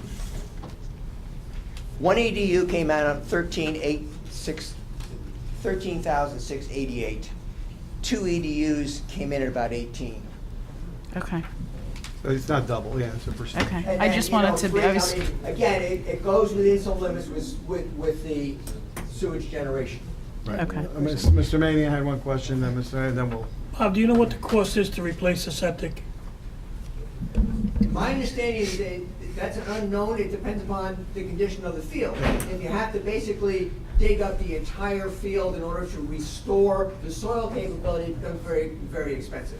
You've all heard of importing $20,000 worth of fill in order to basically dig up the entire contaminated area and put clean fill in. Versus, okay, my distribution box went, I replaced my distribution box, or I have a collapse in my line, it just put the new line in. So there really is no, the issue really is the ground conditions. Ms. Laybow, do you have anything Yes. before we... For the EDU part, now, I know, I've heard that, like, if you add another bathroom onto the house, then there's an additional EDU cost? No. So that's, No. okay, good, thank you. The, That's what I wanted to know. Where that information came from, historically, one of the ways that they used to do it was a fixture charge, not an Mhm, okay. EDU charge. You got away from the fixture charge and went to the EDU. Once you got your EDU, now, if you were to expand the size of the household to the extent that you're gonna go over 217 gallons per EDU, yes. Okay. The issue really comes down to whatever the governing body strikes as the gallonage per EDU. 217 was what you use in the Bud Lake system. Okay, so you can have 2 toilets, 3 toilets, as long as you don't Doesn't go The issue at over. some point in time would be if in fact you suddenly notice that from a water consumption standpoint, you know, we're now, you're generating you're using 500 gallons of water per day without a garden, then I think at that point the issue would be, wait a minute, you know, we've got an issue. And that also goes for the size of their pump, because basically the E2, whatever it is, has a gallonage fixture on it, and we'll know Yeah, if 'cause it doesn't work. I think one of the issues in Bud Lake, trying to determine what the correct usage or amount of usage was, is because we don't have city water, we have wells. But in Old Flanders, they have public water, so it's all metered. Well, the issue there is, yes, we have that, and we could verify what the average water flow is going down there. But the reality is that even in the Bud Lake system, the 218 or 217 would not have flown anywhere near that Right, number. exactly. If you look at what your actual, because you are paying for the full flow going to MSA, but you're only flowing about 60%, I think, right now to the MSA. And did they give us a credit back for that? No. No? Bummer. No, I mean, it's because it's a fixed cost to them. Right, I know, I'm just joking. I The know we fixed cost, don't. well, actually, they got 2 cost structures. The fixed cost is fixed. They have a variable cost which will basically float with the gallonage flows. We got a flow rate adjustment. Mr. for the Roman, second what- quarter oh, of the sure. year, Bob. It's not Bob, other that than right? the assessment cost, what would be the usage cost? Do we have any idea on those numbers yet? So other than paying the $1,000, assumed $1,000 Well, the a year? usage cost, there really is none. It's flowing to your sewer plant. The only variable. No, to the homeowner. To the homeowner would be our normal operations cost, whatever our normal fee is. It's like 180 a quarter, I There's think. a Okay. fee structure already for the Clover Hill plant. So Alright, they would they're- simply pay that fee So structure. they're, yeah, because they'll be going They into would that. join whatever that fee structure for the Okay. Yeah, Cloverville same, we all- plans. They would be we all- treated no differently from the other homeowners in the Cloverville. All right, so it won't be a separate little utility with their own? No. Okay, No, good. no. All right, thank you. You wouldn't want to do that, because that No. would basically have implications on your building and everything else, and just make it harder. All right. I Okay. think we're good for now. So So the I issue think- back to you is, at some point in time, if not tonight, then next week, Well- after the hearing and stuff, you have to decide how far you want to go, and what you Right. want to do next. All right, we'll figure. From public. Well, we will when we get to that portion. Did anybody want to wait until the meeting to hear any of this questions now, or do you want to wait for the council meeting, or? I kind of rather, I prefer to. Well, it's hear- up to them on the record if they want it or not, but you wait, okay, because it's up to them if they want it on the record. If you don't want to wait, you can go just up and state your name and address for the record. Yeah, it's really quick. This has been bouncing. Just name and address, please, for the record. Mike Stubing, 45 Main Street, Flanders. Thank you. This has been bouncing back and forth. Every few years, this reels up. Last time we all got together, we took a vote and we voted this down. Why is this back? We voted this down, and now and by the way, if somebody didn't leave an anonymous slip in my mailbox, I wouldn't even know this was taking place. So why is it back, and why are we doing this? I know we brought this up again to look at it again because we're trying to figure out if the costs were reasonable enough to avoid problems down the road, which obviously with septics and all are going to be health issues down the road. If there was a reasonable way to do it now, last time was just we wouldn't go near it because the costs were just outrageous last time. So then how long does the vote last if we decline doing this? Mr. Roman? The last time this issue was brought up, the service area proposal was extremely large. Right. And the cost of that whole system, because of elevations and all that, was cost prohibitive. And the number of people that that have brand new sewer systems, that have brand new septic systems, and septic systems that were not below standards, was greater as a percentage. What we're doing now is targeting those areas that have subpar septic systems and have leach fields that would make it cost prohibitive, that would make it probably detrimental to the value of their property, and eventually it will eventually be a health problem to those areas that have those substandard septic systems. So as a governing body, we could choose to ignore it and then have many of your neighbors have failing leach fields, failing septic systems, and pretty much tell them, hey, that's on you. You decided to have a house with, a septic system. We're not gonna help you out. Eventually, those failing septic systems and leach fields will be an environmental impact. I So don't do we know ignore about- it, or do we try to address the issue before it becomes a The problem? town has been proactive in my case anyway, because my septic system gets cleaned and licensed by the town every 2 to 3 years. Is that? Correct. I think it was also the fact, what Mr. Roman's saying, and I agree, when we were looking at it, the cost was crazy from what I remember last time. Now, we put that out and said, and people had the messages out there. $50,000. It was like 50,000, so, it was a crazy amount. Now and we don't know yet exactly, again, because we're not voting on this and saying we're going to do anything, just other than get numbers. But if we come back to people and now we say to them, well, it's going to be $800 a year or $1,000 a year for the next 20 years, it might make a huge difference to those people to say, you know what? Now I have city sewers, which in a long run for me, when I sell my house, everything else will be better, and it's not that much. 50 is a lot of money when you start getting into thousands a year, but if you could keep the cost low enough, and it's, again, we don't know yet, so we can't really put a number exactly out to you guys and say, here's what the final cost would be. And many might change their mind, some might not, I don't know. But until we have that number, we just felt it was something that we had to look back into because we were told possibly we can bring these costs way down by bringing it in, concentrating on a smaller area at this point, and maybe do it in stages. Because also remember, it's also the general fund money that we have to come up with. It isn't only that we're assessing the residents, it's up to us too to also tell the rest of the residents and in the whole town that, hey, guess what? We're putting these sewers in and you're going to put $400,000 as well. So we're sharing it. So it's a combination of a lot of things that we got to look at. There's nobody forcing it on anybody. We're not deciding today if we're doing anything at all. Okay. It was just to move it forward and see if there's a reasonable way that maybe the residents might say, you know what, for maybe $1,000 or less a year, it might be worth it for me to do it. And then we'll see from that point once we get numbers. But we really don't, as you see, we just went through these numbers with the BA. We'll get firmer numbers probably to move forward, and then we'll have an actual number then we can sit down and really be educated on it and tell you exactly what it would be. And then at that point, we can, make decisions on that and also get more input from the public. That's the way I feel with that one. Sure, just name and address, please. Donna DiNapoli, 44 Main Street, Flanders. I have a question. Mr. I can't see. Roman.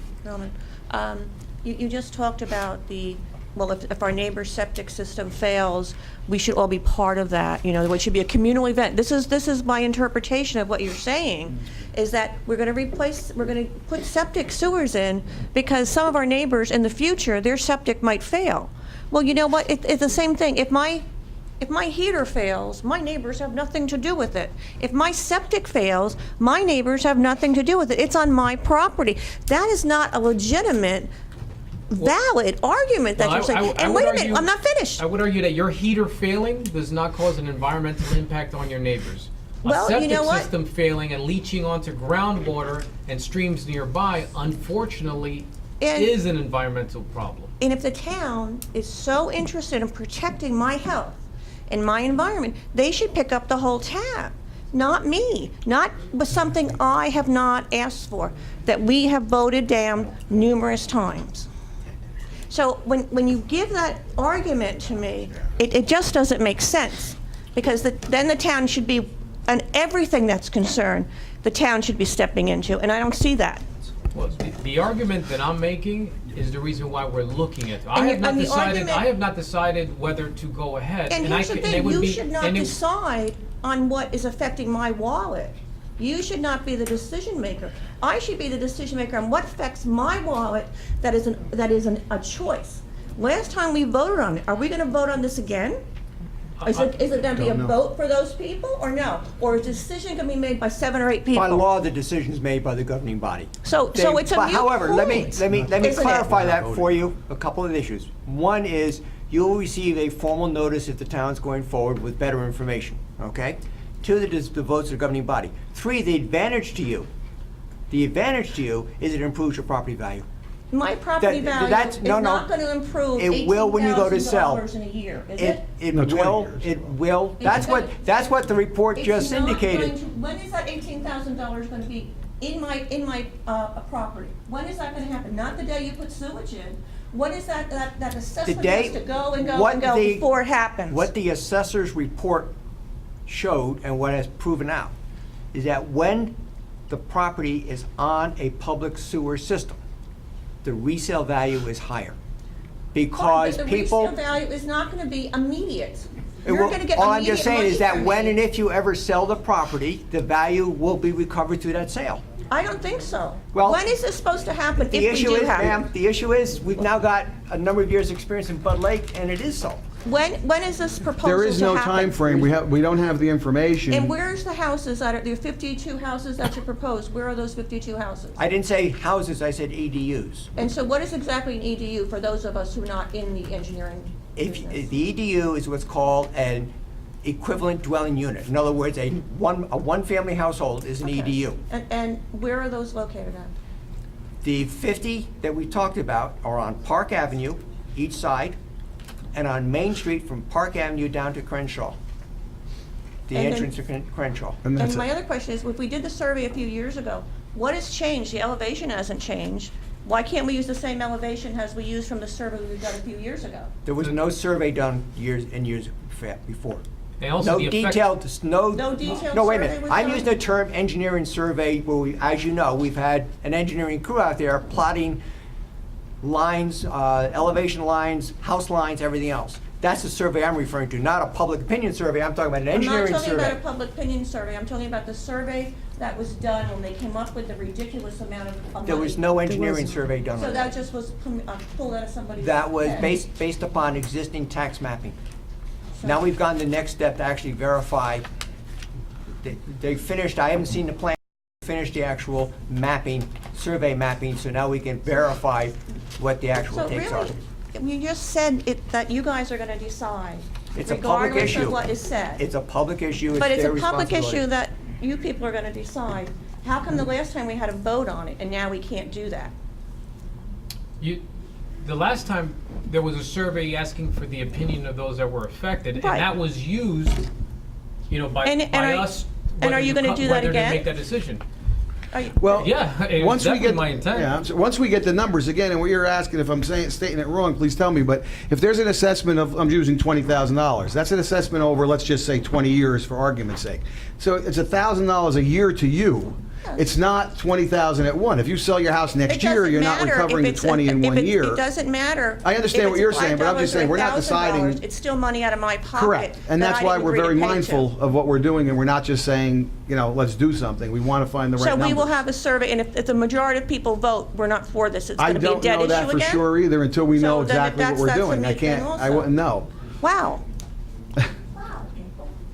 We will inform, everybody will be here to come up and have their, you know, go through the numbers and go through everything, and we'll listen to the public again, of course. And that's not to say that Right. that opinion is not wanted and or has any weight whatsoever. I mean, I guarantee I'm speaking for everybody here that the public's opinion is That's why we didn't do it last time. needed. It's very. That's why we didn't do it last time. The public's opinion was needed, but we need to get the numbers and give you the right answers this time with actual numbers that are there that you can depend on and not say this is an estimate. And I think that's important for everybody.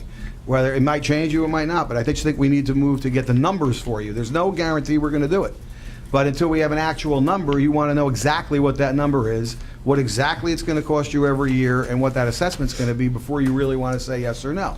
Then at that point, obviously, we want your input, but we're not moving forward on it. We're not going to immediately say, yes, we're doing this, and next week they're going to put them in.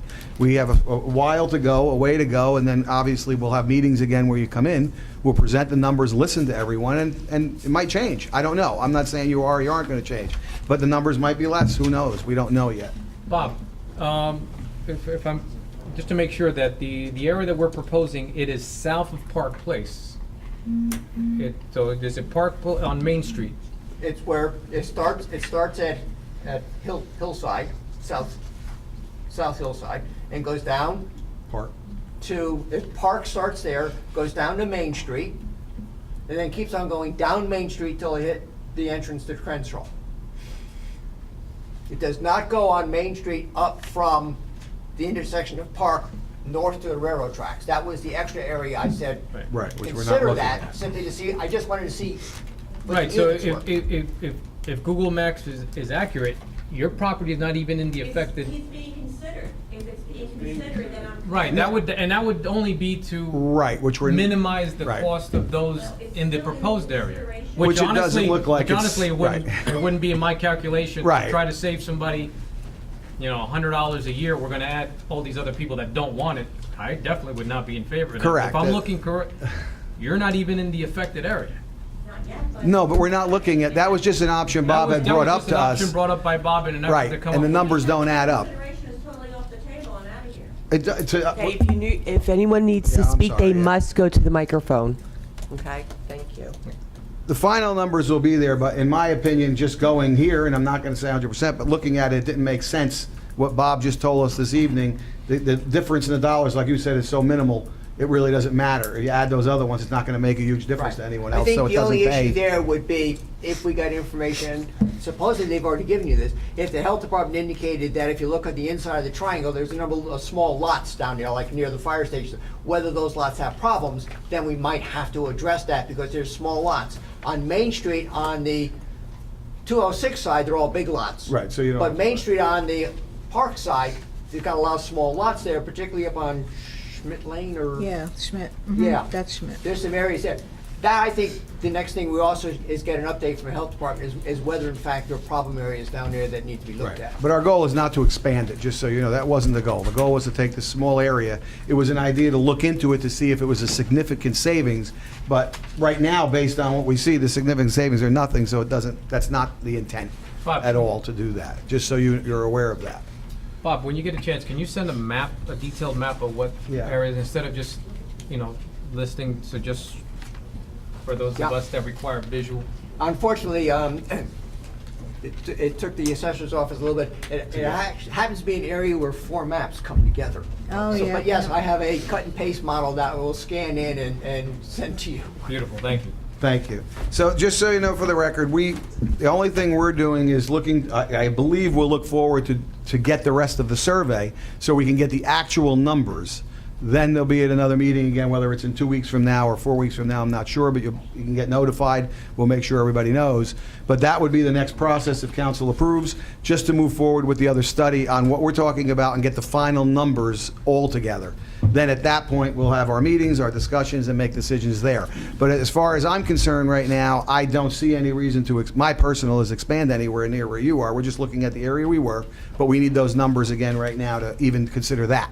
So that's where we are at this point, and I believe the council are in favor of just moving forward to get the numbers again. And then we will bring everything out to the public, get the final numbers accurate, let everybody know when we're having that, and everybody obviously is welcome. We want opinions. That's what we did last time, we will again. We just keep trying to get it where it's more cost-effective, because in the long run, it could be beneficial to everyone, and we just feel if it is, and everybody's board with that, it'll be beneficial to you in the long run, obviously, if it's reasonable enough. Last time wasn't. Hopefully this time would be. But we'll decide that when we get all the information and get everybody together again. We'll notify everyone on that. Anyone else at this point would like to say anything on this portion before we move on? Otherwise, I'll go to the next portion of this. Thank you. Do we have any questions on resolutions? We have 3 resolutions. Does anyone have anything on those? We have ordinances. We have, what, 2 ordinances? One for second reading. One for second, one for first reading. Does anyone have anything on those? The issue Mr. on the second reading is I know there was some indication that some members of the governing body may want Chuck to come. If so, you have to hold the public hearing and continue it if you're satisfied. Yeah, we I were think- satisfied with it. John, did the planning board recommend that it be adopted? Yes. Yeah, we were Yes. fine with it. I talked to Chuck already about it. We're all It's up, that's the only issue on that one. Right, actually, I have a few questions that I would like to have Chuck answered, particularly, I just wanted at least on this ordinance to make sure that, a couple of things in the distance between the billboards. It's located at 5,000 feet on the same side of the highway, which means that you could have billboards on opposite side of the highways facing each other, if I'm reading it correctly. Fred? And then also, Okay, yeah. the maximum signage is 450 feet. Is that an increase from our previous ordinance? Because 450 square feet is a pretty big sign. You don't have an ordinance now. Right, we have none. So then that's honestly what we have to kind of, because 450 square feet, how does that compare to current billboard signs, so is it, our current billboards 450 square feet? Could they? It's John. Fred will answer. All right, I'll try. Fred can answer. this for Mr. you. Roman, with respect to the billboards being on the opposite sides, that would be permissible. This is all about the same side, because that's really, that goes to someone's viewscape of what they're looking at.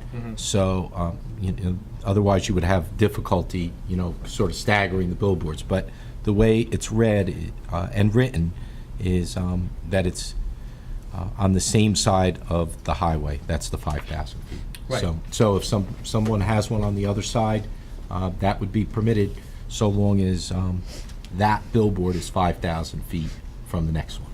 Right. Mhm. And, is that something that we're okay? I guess we should Well, I maybe think discuss or that was bring up. after quite a bit of discussion by the planning board and Chuck McGarty. There's only, that was done considering, the overall aesthetics and the fact there's still other limitations and restrictions. But the 5,000 feet was really even more restrictive than some of the state standards on the highway. So it was done in a conservative manner. So to say to go to the other side, I understand your point, but it would really change the ordinance and its interpretation to do that. Mr. McGarty did a lot of work on that. Yeah, Yes. there was a lot of, And considering that he did do, and I don't Yeah. fault Mr. McGarty at all, I think all the work that he's done is commendable. I for one would at least like to have him here and not just accept his ordinance. In case there's other questions do arise between now and then, I definitely will be looking into this further and taking some more input from the public, but I for one would like to have Mr. McGarty here. So if the rest of the council would oblige me, that'd be Because I'm assuming this is not something that needs immediate passage. Well, you know, you're scheduled to have the public hearing, so you should have the public hearing, and then I guess after that, you can decide, Yeah, this is, you know, if you're satisfied or not, and if you want to proceed to adopt the ordinance. This is is that a first reading we're on? No, this is the second. This is second reading, yes. This is, yeah. Yep. And I know we had the discussion last meeting about this, and that's why Yeah, so Chuck wasn't here either. It's been advertised, it's scheduled, you can have the meeting, the public hearing tonight, you should. And then at the Right. end of the public hearing, you can make a determination if there's issues that are raised. I know there's some people here, as Right. members of the public, that want to speak. They may give us some issues Right. that you want to look at, or you may be satisfied based on how the ordinance is presented, that you want to proceed. And we can also talk at that time what's, Yeah. you know, whether it's advantageous to proceed or not. Because I know they did a lot of work and a lot Right. of thought into this was done. Okay. All right, so anything administrative reports we have in front of us? Oh, I'm sorry. On that, yes, I'm sorry. You can go, just state your name and address for the record, please. Council President, just before No it problem. moves off, Reggie Jenkins, Florio Perucci, Steinhardt, and Fader, because I did have comments, or actually more particularly questions with regard to this ordinance, and I think we'll do this at the council's pleasure. If it is appropriate to ask the questions now, I can do that. I know it's getting late. Oh, it doesn't matter, that's fine. But if there's going to be substantive conversations on the record, then I That'll- can leave my conversation. That would be the next Yeah, that would be the council next meeting, portion. right after this. Great, because, you know, I do agree with the councilman that there are some questions that I think the council should be asking of Mr. McGarty. Again, we thank him for doing the work on this, but I think there are some particular questions that need to be fleshed out with regard to the drafting of this ordinance. So, yeah, if you want them on the record, it'd be in the next portion. Okay, again, I just wanted to let you know that I was here. And No problem. Thank you. Thank you very much.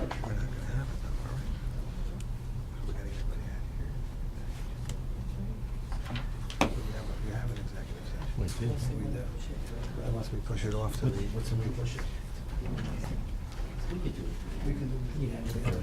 So we can move. Right. Yeah, this way we don't have to If you have- tell the public, we're not going to take any action, we'll do it later. Sure. So we have the administrative reports here. Anybody have anything they want to question or anything update on the administrative reports from Bob or Claudia? Ms. I Latham? have for administrative for Bob, that hydro Right. plant, what's that about? It's, I know you said it's not our Bud Lake watershed, it's the It's on the back. Musconecon? It's over in Alamucci. The issue is, it's called storage pumping, where basically you have one lake at one elevation, one lake at another elevation, and the water flows from here down to here, generates electricity, then in the off-peak hours, you pump it back up. One of the interesting things is you're talking about a solar system. One of the big issues in the solar system is, you know, how do you store energy during the off hours?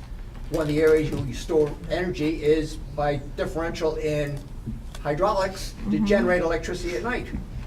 So that's a proposal. The mayor advised me tonight that they have basically, I think he has taken action to file an exception simply so we'd be kept in the loop when they go to the actual permitting stage versus where it is now. Right. Right now, the notice was a very preliminary, we're looking at this. And when they talked about doing it on Station Road, I'm trying to figure out why that If section. you look at the map, the map that they provided to us, it's in the middle of the woods. It's Right. in the middle of the, an area there. yeah. I was originally thought I was looking at Deer Pond, but it's further south than Deer Pond, but it's in that same heavily wooded area on the side of the hill. It's built into the side of the hill. Right, that's where the Crown Towers was proposed to be built in that hill there. And so now I think But that's, on the Mount Olive side. This Right. is over on the Alamucci side. but the Station Road that they talked about is on Mount Olive side. Unless there's a paper road that goes all the way through there and also called Station Road. That information was not on the maps, on Okay. on the preliminary maps. Sorry, Yeah, they because can't- Station Road is definitely Mount Olive, right off of Bud Lake Heights Road. You go down Station Road and then you have the trailhead for the trails that we have for Fire Tower Bridge.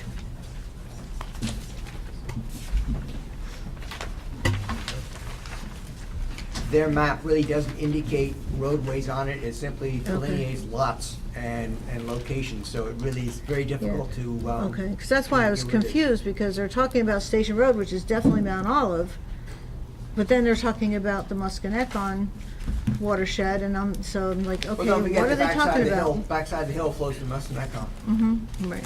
So that's why I guess we'll find out more when they proceed a little further to see. Since the mayor's authorized a comment on it, whatever the case is, that will keep you in the loop when you go to the next stage, which is actually the permitting stage. Yeah, that would be the licensing Yeah, stage, because that's and what I'm very. that's when you would get very specific details, Okay, you 'cause know. my So other- right now, we really have just We don't really. we've intervened so that we have an understanding of any materials that are submitted with respect to the application and if there's any impact on the township. And we've also put in just an objection only from this, really a comment, only from the standpoint that there's a lot of questions we want Yeah. answered. So I don't even want to say it's an objection as much as it was a statement Just understand with, it, with you know. information, because it's very sketchy on the details. But that's normal in these FERC applications. Right. When you come forward with the first aspect and it's just this general permitting, it's not the license. The Yeah. license is It's when the more real, you Because know, like all with the the- specifics are put forward. With the whole system, I have to do research, because I really don't have any understanding of it all, but when Right. I'm hearing like where they're talking about wanting to put it in, and I'm thinking, how will it affect well water? Right. I mean, where do they draw it from? Right. And are they gonna But drain on? the indication is they're pointing for the Musconetcon. Mm-hmm. So, yeah, I And it's just, basically a sealed, that both both lakes are sealed. mm-hmm. So Okay, that's so what they they're, but wouldn't- again, we'll okay. see that when we get to the When we licensing get stage. further. But Okay. again, it does them no good to have a lake there that allows seepage come out, because water to them is money, so. Yeah, so- They'll seal it, but That's you'll what I- see that in a licensing stage. Okay, good, because I know just a little tiny bit about it. I will look for more information so that I will understand the whole process. Yeah. Thank you. Sure. Anything else for administration? Seeing none, there is an item for executive session, which we're not going to take any action on now, but we're going to move it to the council meeting portion or after. Right, at the end of the At the end council of the meeting, I think, council meeting. Council President, you wanted to do that so we can finish up. Correct, so we can finish up and get to the. Right, there won't be any action after executive, so. Correct. Right? Correct. Mr. Rome, did you have something else? or- I have a new business item. Don't- Okay, didn't Any know if old you wanted me to- business? None? And new business? Bob, we currently have, our building uses R22 refrigerant, and it is my understanding that the price on, that R22 has been phased out and will be replaced by a new gas, so the price of R22 is gonna start following the same pattern that R12 did, which is peak, become extremely expensive, and, you know, where manufacturers are no longer going to be making it, thus creating a stockpile that would be extremely expensive. And eventually, as the gas is no longer used and systems get converted over to the new gas, then it'll become obsolete. So before we get caught in the same pattern where R22 might become, even 2 to 3 times as expensive as it is now, I would like the administration to look into the possibility of purchasing either, a pallet or a large quantity of R22 now, because I think our the only alternative, if the price does go up high, would be to convert the systems in this building to the new gas, which unfortunately right now the number escapes me. All I know that it starts with an R. But if it was the same price differential, then we had to go from R12 to R22, which basically replaced all the equipment, so we'll explore that, because, as Yeah. you know, the conversion, you couldn't convert it because all the seals leaked. You couldn't convert it because of the thermal behavior of the two gases, and there were people, R12 was, before they changed the gas, was going for like $20 a 30-pounder, then it shot up to like $600. So I want to make sure that we do not get caught in that and be proactive. We'll explore that, thank you. Thanks. Any other new business? Anyone from the public wish to be heard? You know the routine. Yes, I do. I wasn't going to wait until the public meeting, and I will. This is in regard to the presentation that was given on Coneville North. I urge the council to accept the findings of these gentlemen and only, and I repeat, only put solar collectors on the top of this dump. Because I can tell you what is buried there and where it is buried. Do you know who was buried? Actually, that is also Oh, the hey, Joe, you case. didn't give your name for the record, please. Okay, Joseph Jimmy Fleischner, Hoffa. 34 Karen Place, Bud Lake, New I Jersey. think we all agree with you. We're Yes, fine. you cannot drill down into this cap. Absolutely we're- not. You I will think have we another- accept his We're- reports. I think we're You'll have okay with another his. Love Canal, and these two gentlemen are awesome. Yep. They really do know their stuff. Very They So know their stick stuff. with them, please. I agree. Thank you. Thank you, Joe. Anyone else right now from the public wish to be heard? Seeing none, close to the public. Do we have a motion to adjourn? So moved. Second. All in favor? Aye. Any opposed? Open up the Mount Olive Township Council meeting for July 25th, 2017. Michelle, would you read the Open Public Meetings Act, please? Yes. According to the Open Public Meetings Act, adequate notice of this meeting has been given to the Daily Record. Notice has been posted in the municipal building, 204 Flanders Drakestown Road, Bud Lake, New Jersey, and notices were sent to those requesting the same. Roll call, please. Mr. Amianda? Mr. Ferrante? Here. Mrs. Labow? Here. Mr. Mania? Here. Mr. Stewart? Mr. Roman? Here. Mr. Nacastro? There's no approval from previous meeting? No. No. Okay. We have 22 correspondence. Anyone have anything on correspondence?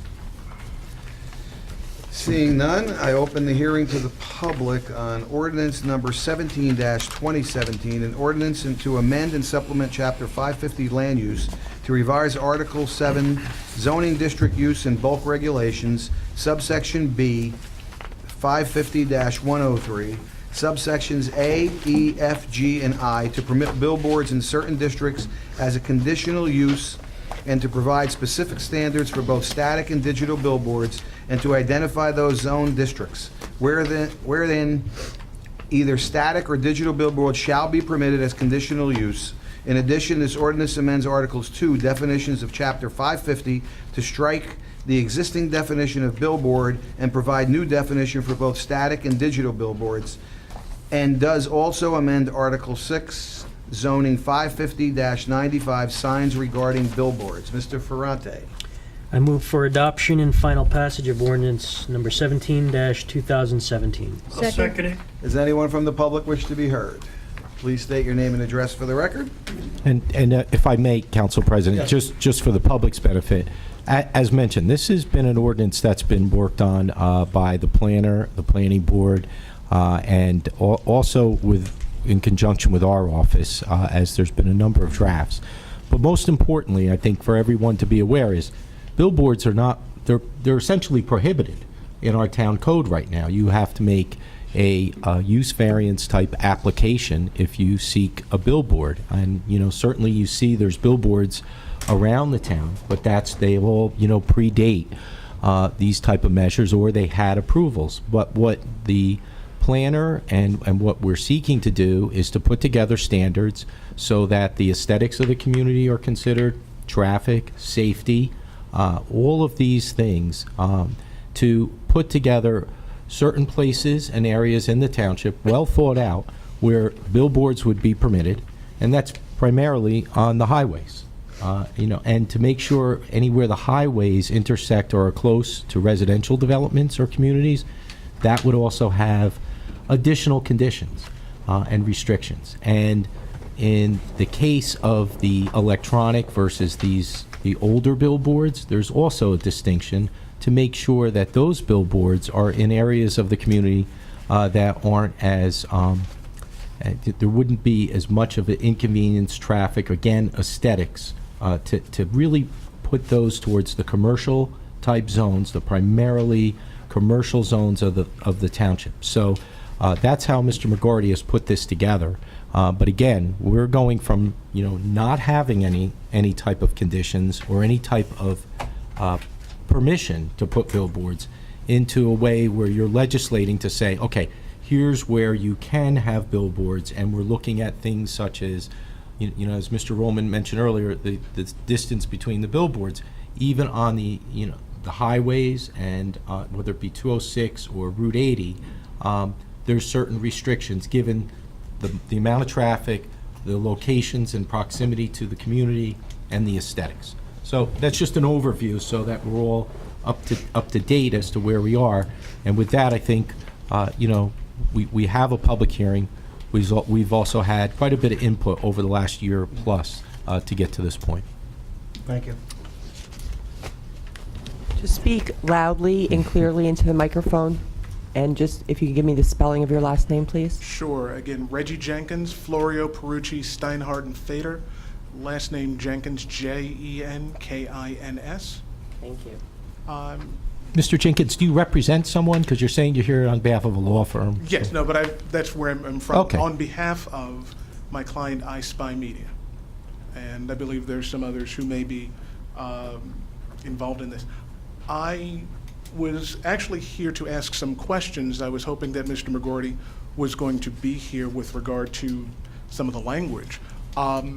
So I have questions. I don't know if the council is prepared to answer, but I can go through them and both with a question and make a statement with regard to each, if that's appropriate. And again, I know it's late. I'm going to try and move through this as quickly as possible because my family just got home from vacation from a long time, and I kind of want to see them. Yeah, no problem. Just going down, first of all, it says in its preamble, under Section 3, that one of the intents, or the intent, is to reducing visual obstructions, potential hazards caused for undue distractions. Was there, in the drafting of this ordinance, any visual study, any traffic safety study that underpins the preamble that's set forth here?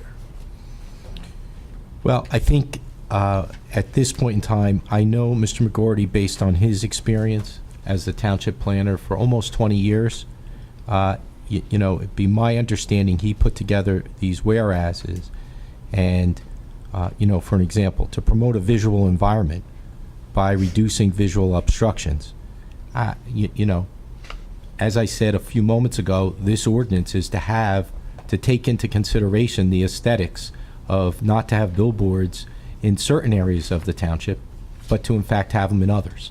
And I think by the way it's drafted, it's to address visual obstructions so that you don't have billboards in places that people generally wouldn't want to see them.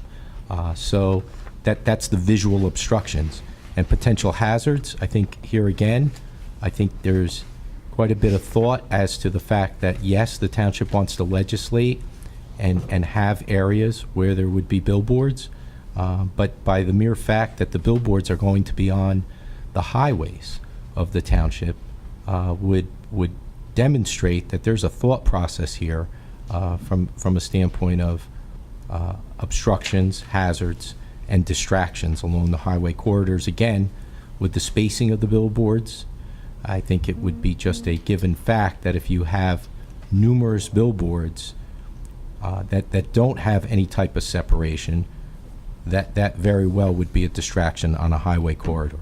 So that's where it's from. So I can't say there's any specific study, but it's based on the input from the planning board, and it's based on Mr. McGorty, who's been the township planner for, I believe, almost 20 years, and his experience and his familiarity preparing master plans for the township, reviewing various applications, every application, and that includes traffic studies and decisions by planning boards with respect to applications, as well as drafting other ordinances.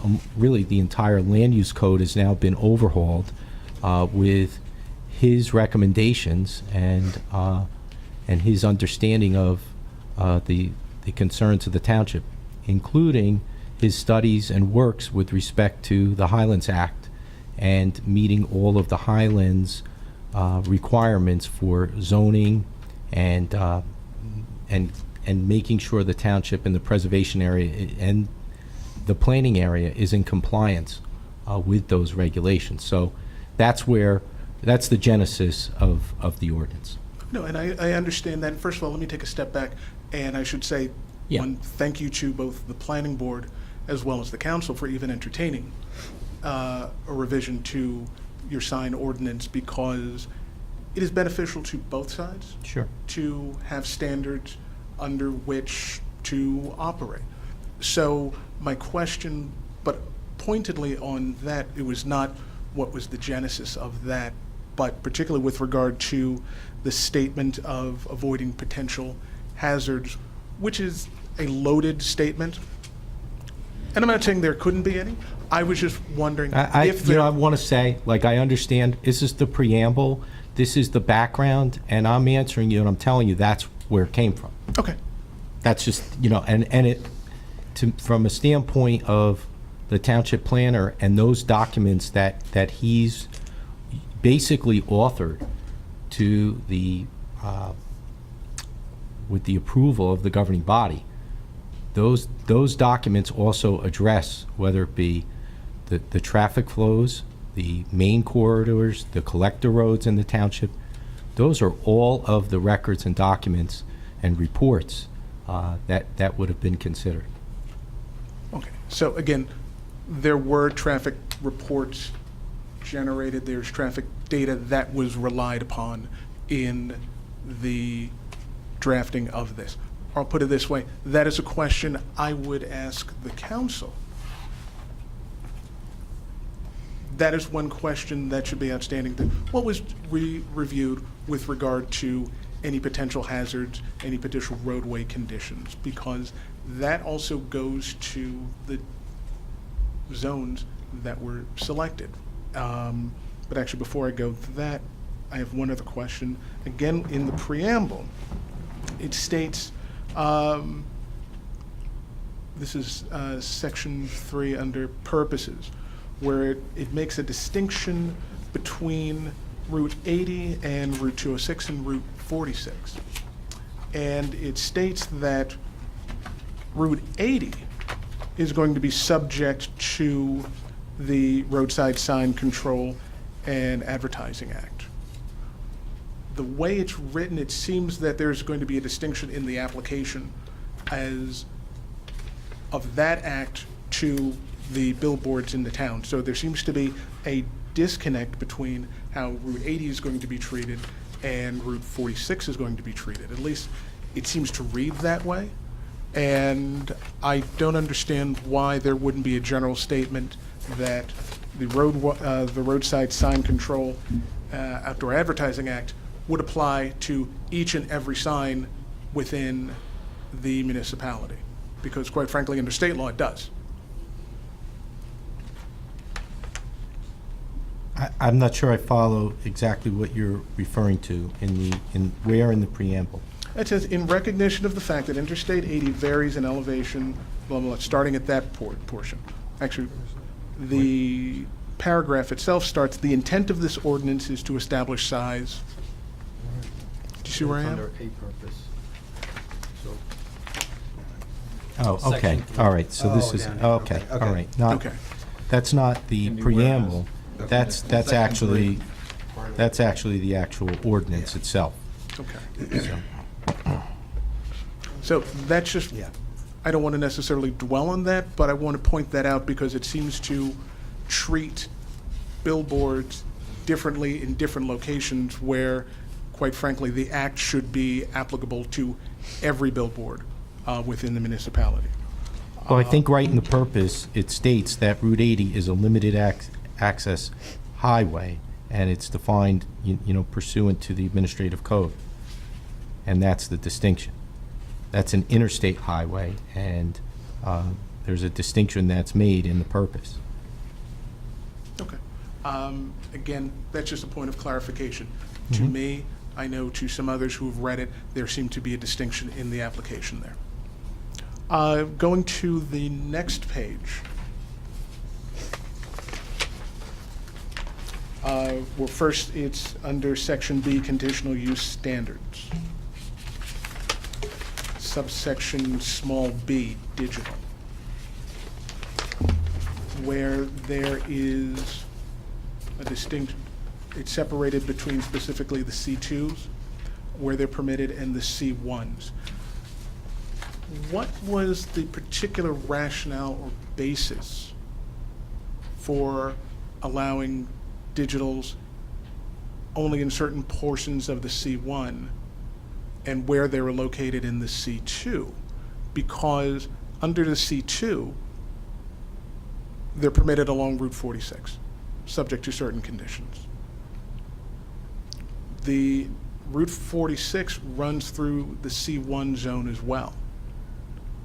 And there are applicable locations within the C1 that are likely the same as the C2. So I was wondering what the criteria was with regard to the selection of the C1 and locations there as opposed to the C2. Well, I would say that the difference in the criteria is as you drive along Route 46, there's a distinct difference once you hit approximately Wolf Road and Smithtown Road. And the difference is, first of all, you have Bud Lake and a lot of residential neighborhoods that are very close in proximity to the highway. And so Mr. McGorty, looking at this contour of the road and the aesthetics of the road changes. The aesthetics of the road change after Wolf Road. There's a transition that begins right before Wolf Road, and thereafter, it's a different type of roadway. And with that in mind, that's where there was a change in what would be permitted, because to have those type of billboards before you hit Wolf Road as you travel in a westerly direction through Bud Lake, it's a much different community and neighborhood than what Route 46 is thereafter. So that's the distinction. And often in zoning, you make distinctions by, of course, neighborhoods and by different roadway intersections in communities. Those are the dividers. And that's what he's done here within that zone. He's saying, and what the ordinance is saying, that there can be certain billboards along Route 46, probably, well, the billboards would be the older, what we know, the older type of billboards. But as you get past this location in Wolf Road, it's more of a highway going through the community, and that highway would be much better to accommodate the digital billboards. So that's the distinction. And so the distinction isn't based on as much as a specific study than just the actual overall, the types of neighborhoods and the type of highway and the type of things and the uses that are on or just off those highways. Route 46 in particular is what you're asking about. It's just a different roadway, and that's the distinction. And I'm repeating a lot of this because these are conversations I had with Mr. McGorty specifically about these things. So I'm not, so I don't, his answers wouldn't be any different than mine. And I appreciate that, and just understand, I'm not coming here in an adversarial context. No, but I'm just so trying to because answer. and Yeah, what no, I was I'm about not- to say is and I appreciate your responses. Right. You and I know that as attorneys, we don't testify. Right. So while I respect what you are saying, once again, there are certain questions that are factual that I believe, this council may want to hear directly from Mr. McGarty if this is on Well, the with record, all which due it is. respect, I don't think on a question like this, I'm testifying, I'm answering factually, and perhaps you're not as familiar with these issues and why there would be that distinction, but I'm not saying anything that's anything so technical from a planning perspective, and it's not anything different than Mr. McGarty is saying. You asked if we could answer the questions, so I'm doing that. I'm not necessarily testifying. This is just a hearing with respect to the ordinance. Okay, and I've been doing land use for quite some time, so I understand that, but as you know, there are also factual underpinnings with regard to an analysis of a particular area, of a particular zone, that is within the particular purview of the planner. So I don't think it is out of the realm to say that, yes, understanding your familiarity with the town, my familiarity with the town,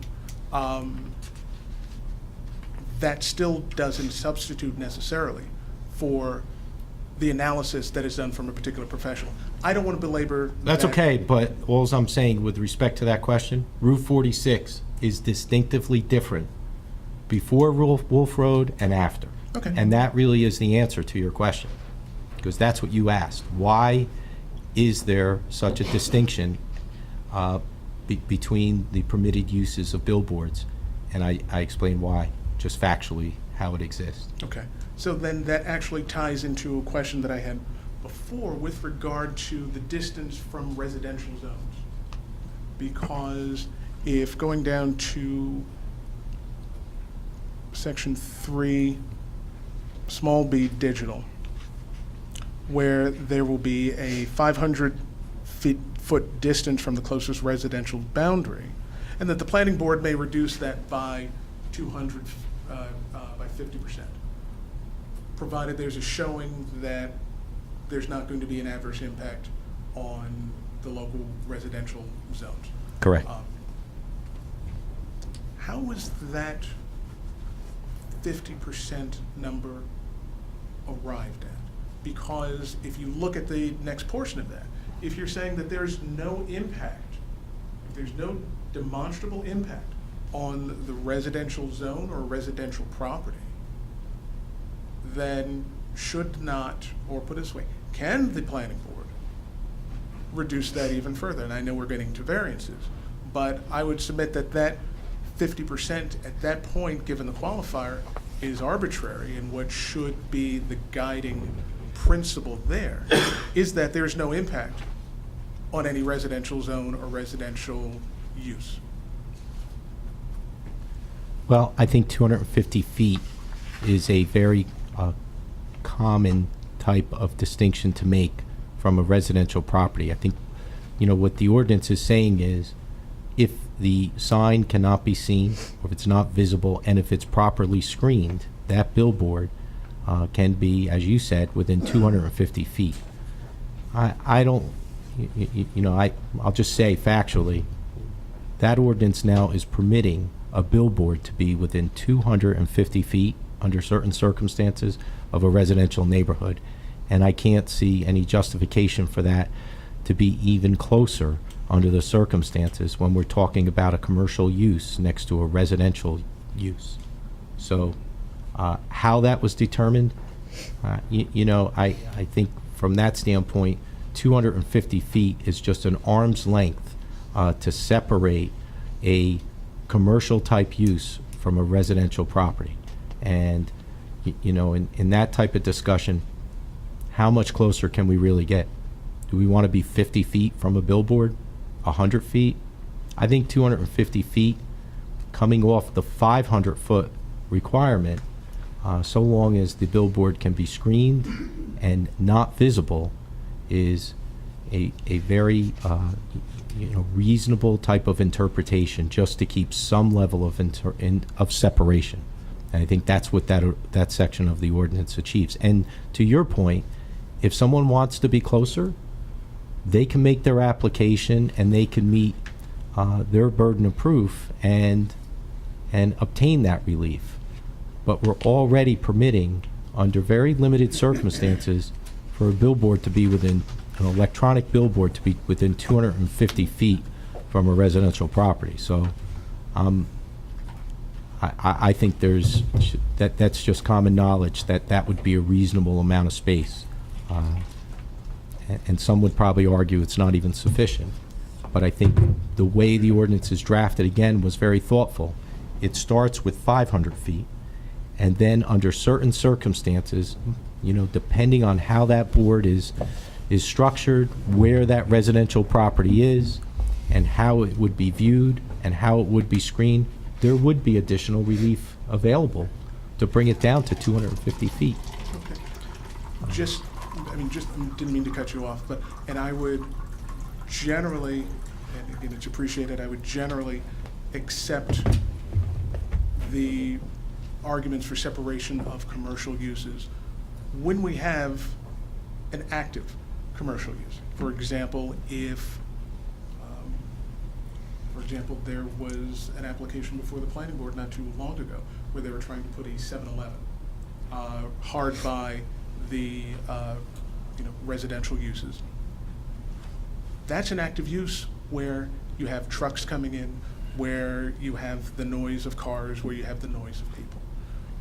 I would ask that the council consider one thing, that a billboard is a completely passive use. It emits no odor, emits no noise. And if it's properly screened, it's not producing any light that is going to be affecting the residential residences. So that is another thing that I would ask the board, the council to consider, that this is passive and therefore some of the setback, dimensional, bulk conditions that you might normally have with other uses are not necessarily applicable to a billboard.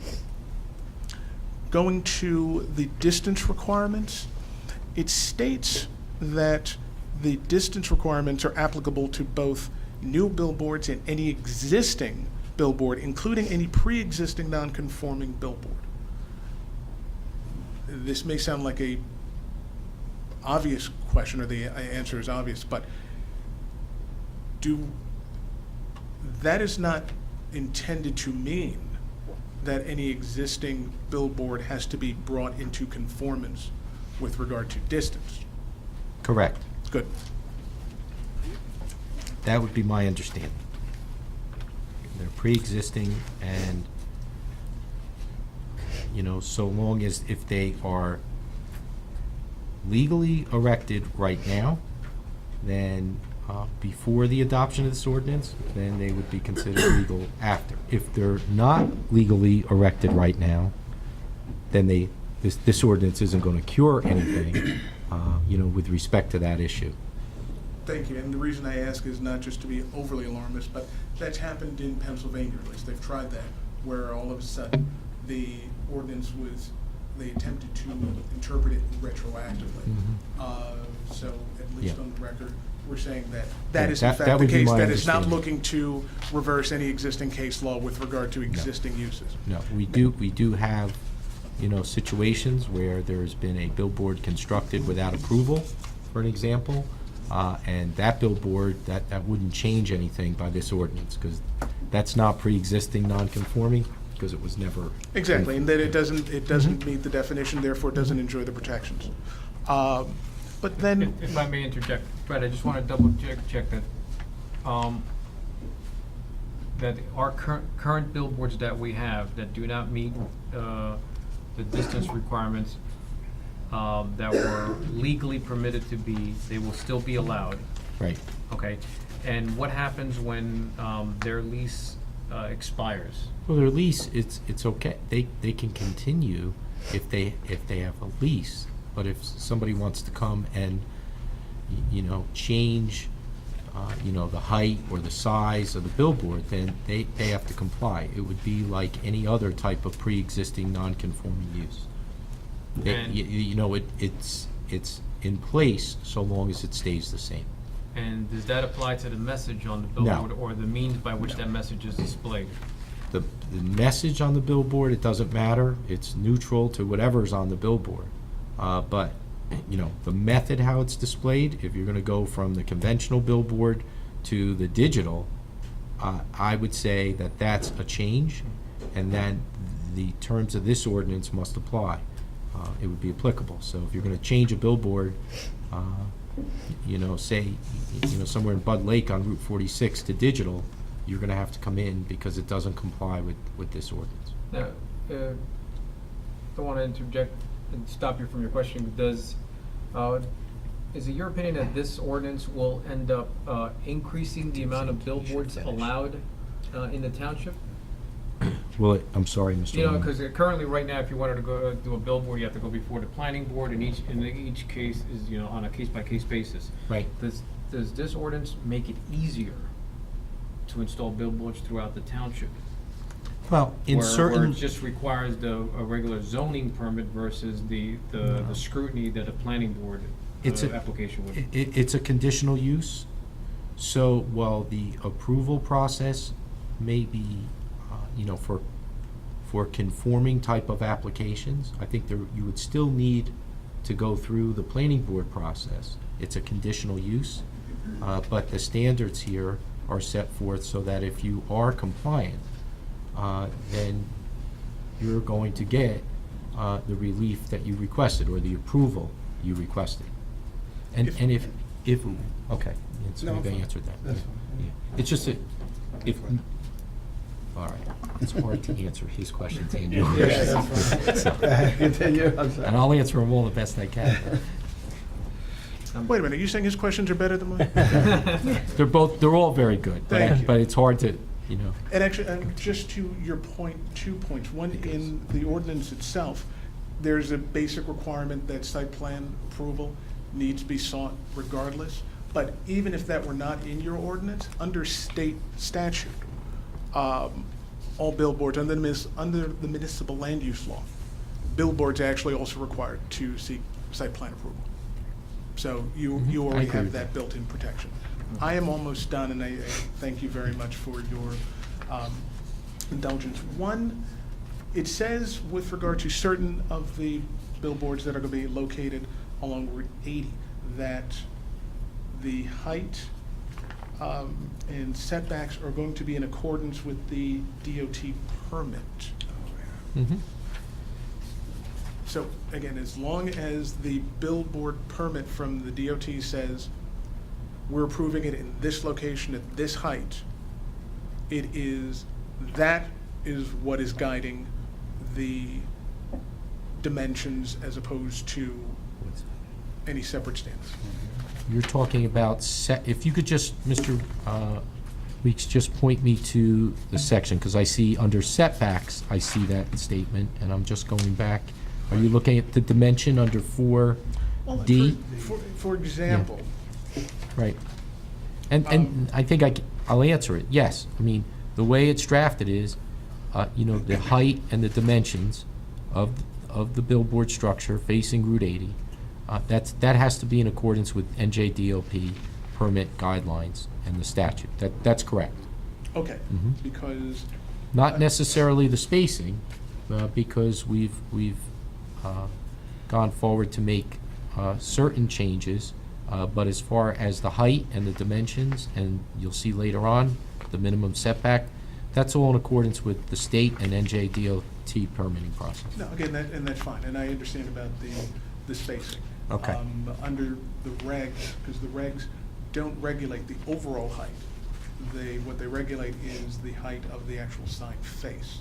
Right. So I wanted to just have that clarified, that if it is blessed by DOT, that is acceptable then to. Well, if it says the structure facing Interstate 80, so I think what you're saying is, well, what if the back of the structure, has a certain height? How would that be regulated? That would revert either to the ordinance or part of the overall site plan approval process. I can't say that if there's no regulations with respect to the back of the structure, this just reflects the face of the structure and So the when, state when we talk about regulations. the structure, we're talking about the entirety, both the sign face as well as the pole. Correct. So where it says, for example, in C here, the maximum height of the billboard structure, it says structure, but then it goes on to say the maximum height for billboards oriented to Interstate 80 shall be determined at the time of site plan approval in accordance with NJDOT the DOT permit. Right. So again, so it's the permit, in that case, that is going to be deferred to. That is correct. Good, okay. Mr. Council Chair, those are all the questions that I have at this time. Oh, I'm sorry, I did have one last question. With regard to an existing billboard, that to convert it to a digital, which is, now common practice, do I read this ordinance correctly that an existing sign, subject to zone, et cetera and so forth, can be converted from static to digital, inclusive of any supporting structures that are necessary to accommodate say, a digital face? Well, I think, I want to make sure I understand your question. You have a billboard that already exists, and you want to convert it to digital. Does it exist in parts of the zone that permits digital, or is it in a zone that does not permit the digital billboards? Because if it's in the zone that permits digital, then that conversion would be made with a site plan application. It would be, if it meets the requirements, then it would be permitted. If it's in the parts of the township where digitals are not permitted, then you wouldn't be able to just make that conversion and come in for a site plan approval. I mean, and obviously it would be subject to site plan approval, but is the need for like a strengthened structure, sometimes they're on a lattice frame and the digital is on a single pole.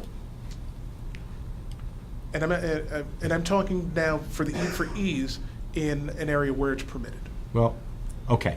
I think first, that would be something that you would come in, and as any other site plan approval, you would come in and meet with the professionals to obtain, you'd find out what they're looking for in your application.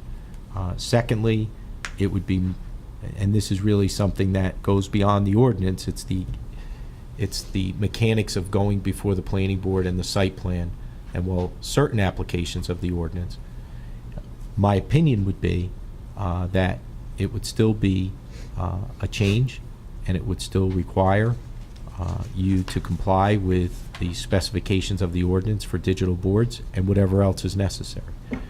But again, that's something that goes in the planning process when you come in with that application. What I would know is if it's in a zone that permits the digital and you're coming in and you meet the requirements as far as the distance, the site, the setback, things of that nature, and you're in that part of the township that it's permitted, thanks to this ordinance, then it's just a matter of getting an interpretation from the planning department as to what's necessary to complete your application. Thank you very much. You're welcome. Thank you, Mr. Thank you Williams. very much. Anyone else from the public? Yes, sir. Yes, thank you. Name and address for the record, please. Absolutely. Jerry, Jery Besko, Besko, and I'm from Prism Holdings, Thank you. Randolph, New Jersey. Mr. Chairman, council members, attorney, thank you for allowing me to comment, and that is exactly what this will be. I appreciate very much that planning, council, and the town are considering adopting a billboard ordinance. As you may know, it is legitimate, although not necessarily liked by all. It is legitimate business use. It does help drive revenue for private entities, as well as quasi-public entities and railroads. So I appreciate the time. Mr. Roman, I can possibly help. You had mentioned something earlier, and again, this is more comment than anything that maybe if you'd like to take it back to Mr. McGroarty or consider it yourselves, you had mentioned about 450 square feet being a large sign. That's partially true. Billboards on a national standard have a national standard, and 300 square foot is what we call an average size for a surface road, which would be 206, Route 46. But on a limited access, high-speed interstate, our national standard is 14 by 48 or 672 square feet. So that being said, there's a happy median there, and I almost feel as though Mr. McGroarty and planning may have just kind of taken the middle road. That may even help aesthetically the township lowering down to 300 square feet, which again is a national standard for surface roads. But once again, the high-speed, limited access highway, 672, it is actually almost a danger to have a smaller sign on a limited access highway because you really struggle to read it, and people, and I know that may sound silly, but it's factual. That is my comment. I appreciate the time. Thank you guys very much. Thank you very much. Appreciate it. Anyone else from the public wish to be heard on this? Just please go up, state your name and address for the record.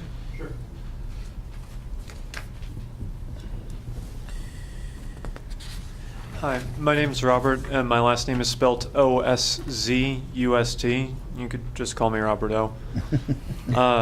I'm in Kings Village, apartment 307. I actually just moved here recently. My comments referring to section 1 in the definitions of billboards. You have 2 current billboard signs, static and digital, but you also have in that same in section 3, number 4, dimensions and height standards. You mentioned double-faced and V-type billboard structures being called single billboards or static billboards, I'm assuming. But you also don't list mechanically operated billboards, and I think your legislation actually leaves a hole for it, only because static billboards, as they're defined in section 1, specifically omit mechanical means, but then you never bring it up again. So I feel like somebody who's mischievous might want to try to put up, say, a V billboard that's mechanically powered and then circumvent any of the definitions you put through here. So just as a comment, you might want to shore up how you order this in regards to V billboards and other mechanically operated billboards.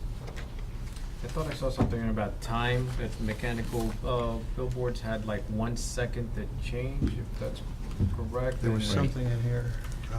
Yes. I let me think take they're a look. mentioned sporadically, and I think that might be the main problem I'm bringing up, is that they should probably be brought up as their own type, so that way they can't be circumvented. Yeah. Is this a valid concern? Just trying to piece that together. You raise a very interesting point, and I just want to take a look for a moment. So digital. I see one there. We treat it as single book, no billboard.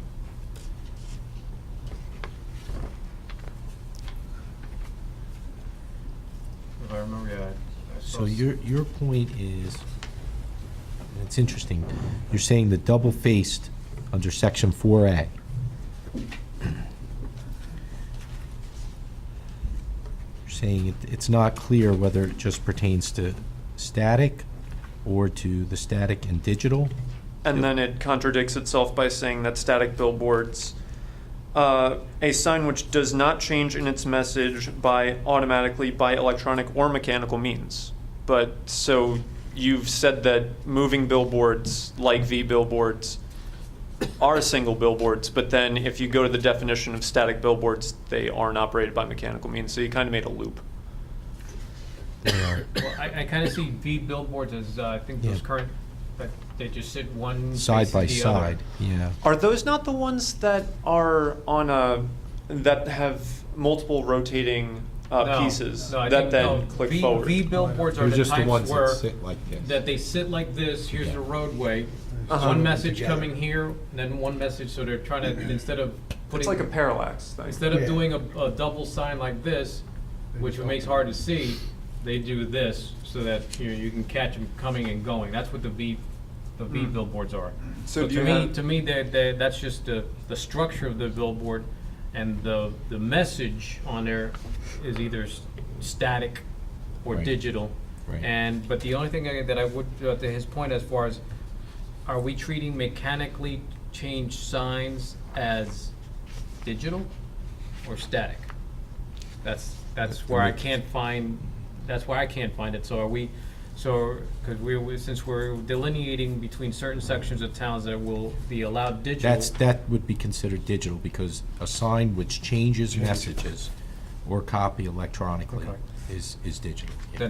Then we. And I think yeah, it's a good point that we should Mr. have that on the record. raises, but I think the distinction is that it's still considered one billboard, and as Mr. Roman said, it's the V, it's the ones that face. So Yeah, thank I you. misunderstood what a V No, billboard No, it's- it was a good point, because... You really thought I was taking the bar exam on that one. So thank you. And just as a small other point, I'm sorry, what was your name? Jenkins. Well, sorry, you in the purple tie.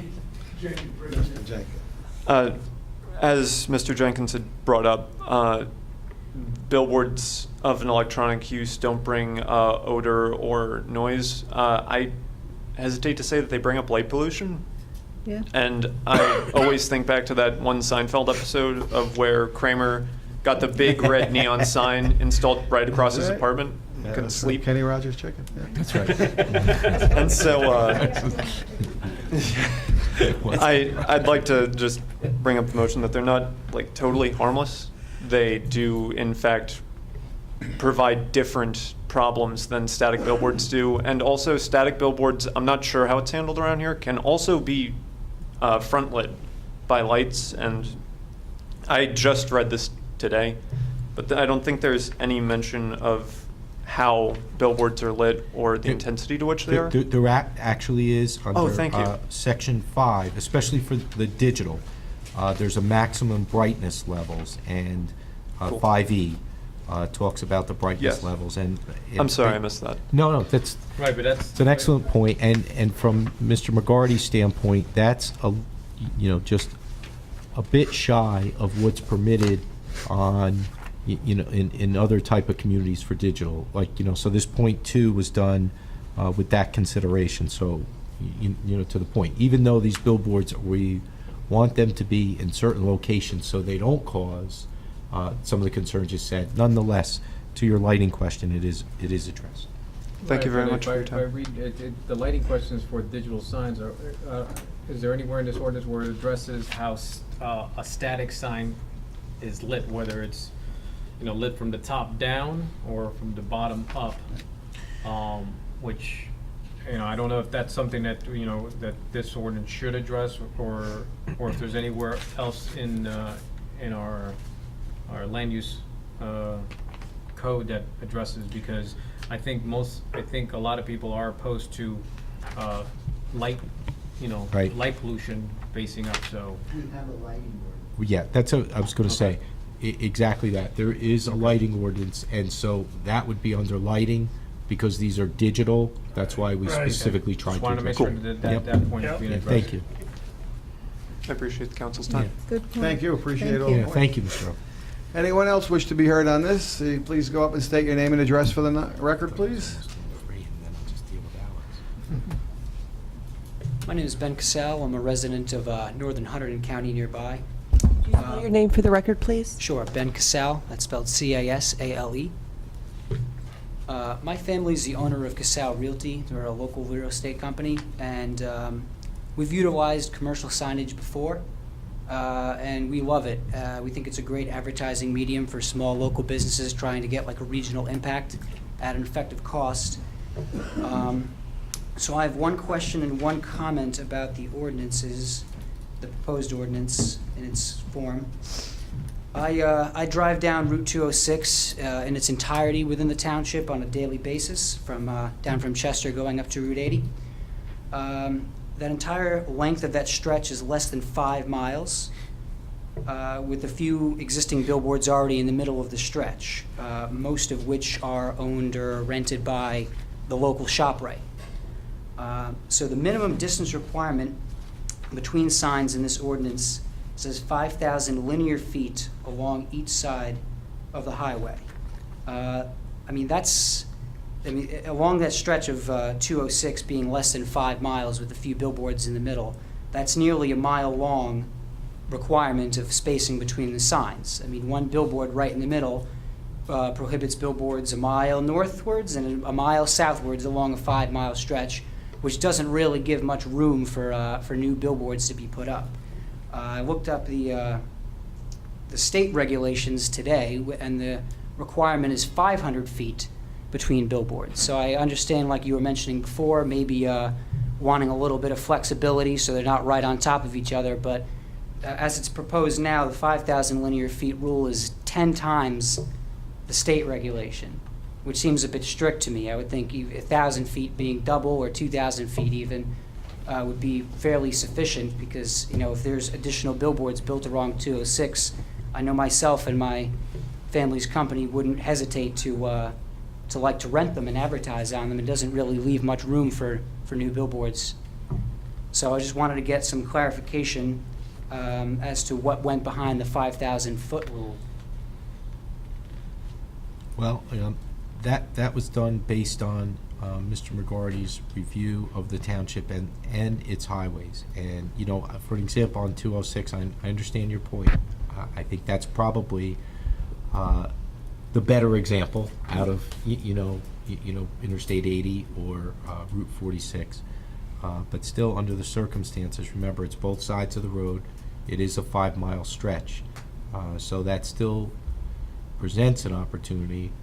If it were, if the space were available, you could still, you know, build out to almost 10 different locations. But I understand what you're saying, but it was to provide a consistent approach and spacing on all of the highways in a similar fashion. But you know, you point out on 206, but the alternative is on that roadway that it would become, you know, potentially overutilized as well, and change the aesthetics there as, you know, with respect to how it runs through Flanders. It would take on a different characterization if, you know, it was to be reduced to, like you said, 500 feet would be 10 times the amount of signs, so that potentially could be 100 signs. I'm being a little bit, you know, over calculating, but that's the point of the aesthetics. And remember, it doesn't mean you can't come in and make an application for a variance relief, and to say that, you know, because right now there are no opportunities per the code. You have to come in and start from scratch. This is to try to have, you know, to the point before, certain applications that fit into this ordinance and the plan for the community would work well. Beyond that, the opportunity's still there if you make a case for it somewhere on 206. It's just to zone for it. If we did go to 500 feet, that would be, there's a lot of unoccupied properties as you head out of Flanders, and, you know, that would be almost as of right then to just put up those signs. I agree 500 feet is a little lax, but Yeah. I think 500 feet, 5,000 linear feet might be a little extreme in the other direction. Well, I state mean, highways is, from what I understand, it's really 3,000 feet on highways, and this is still considered a state highway.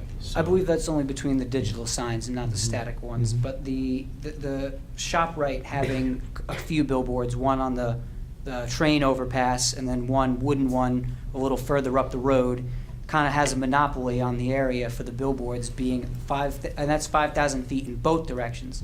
So that it almost limits 2 miles in, you know, where, as it stands along Route 206 along the same side where a billboard can't go. So I don't think there even is room for 10 additional, the way it's written, with each billboard taking Right, up and as I almost 2 said, I miles was of a 5-mile stretch. sort of extrapolate. I don't want I to be get it. disingenuous, because I think that's, you know, me being on the extreme, but to the point. Okay, yeah, so just my comment is that if maybe the board would consider lessening it from the 5,000 feet to maybe somewhere in between 5,000 and the standard 500.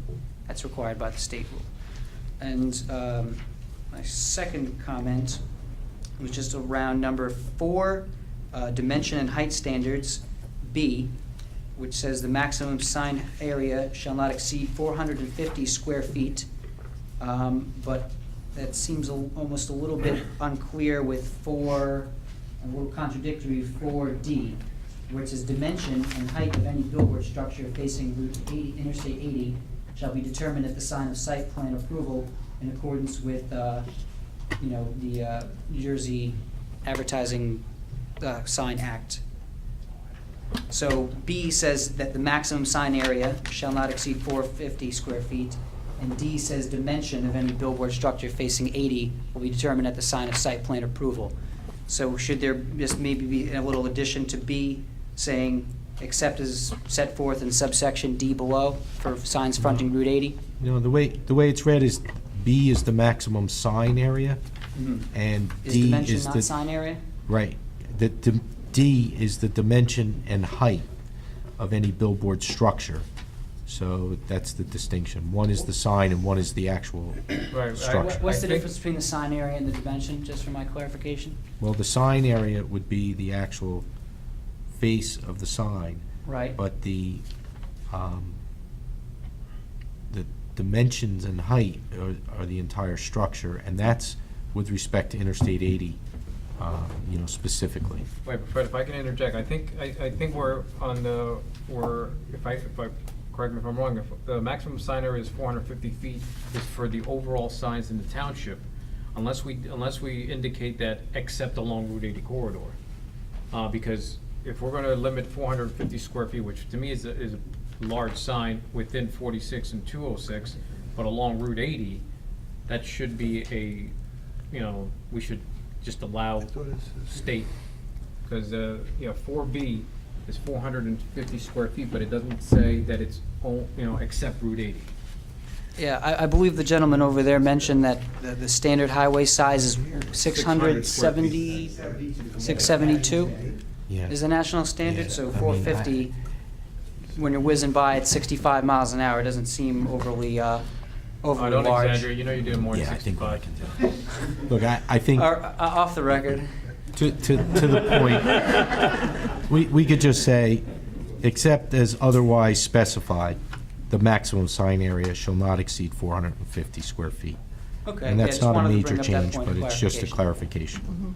clarification. That's all I had. And yeah. Mhm. Thank you. Thank you. Thank you. Appreciate it. Anyone else on here on the ordinance? Just state your name and address for the record, please.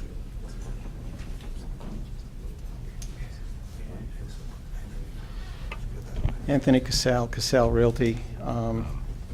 I manage properties in New Jersey and in New York, and that's my son over there that just spoke.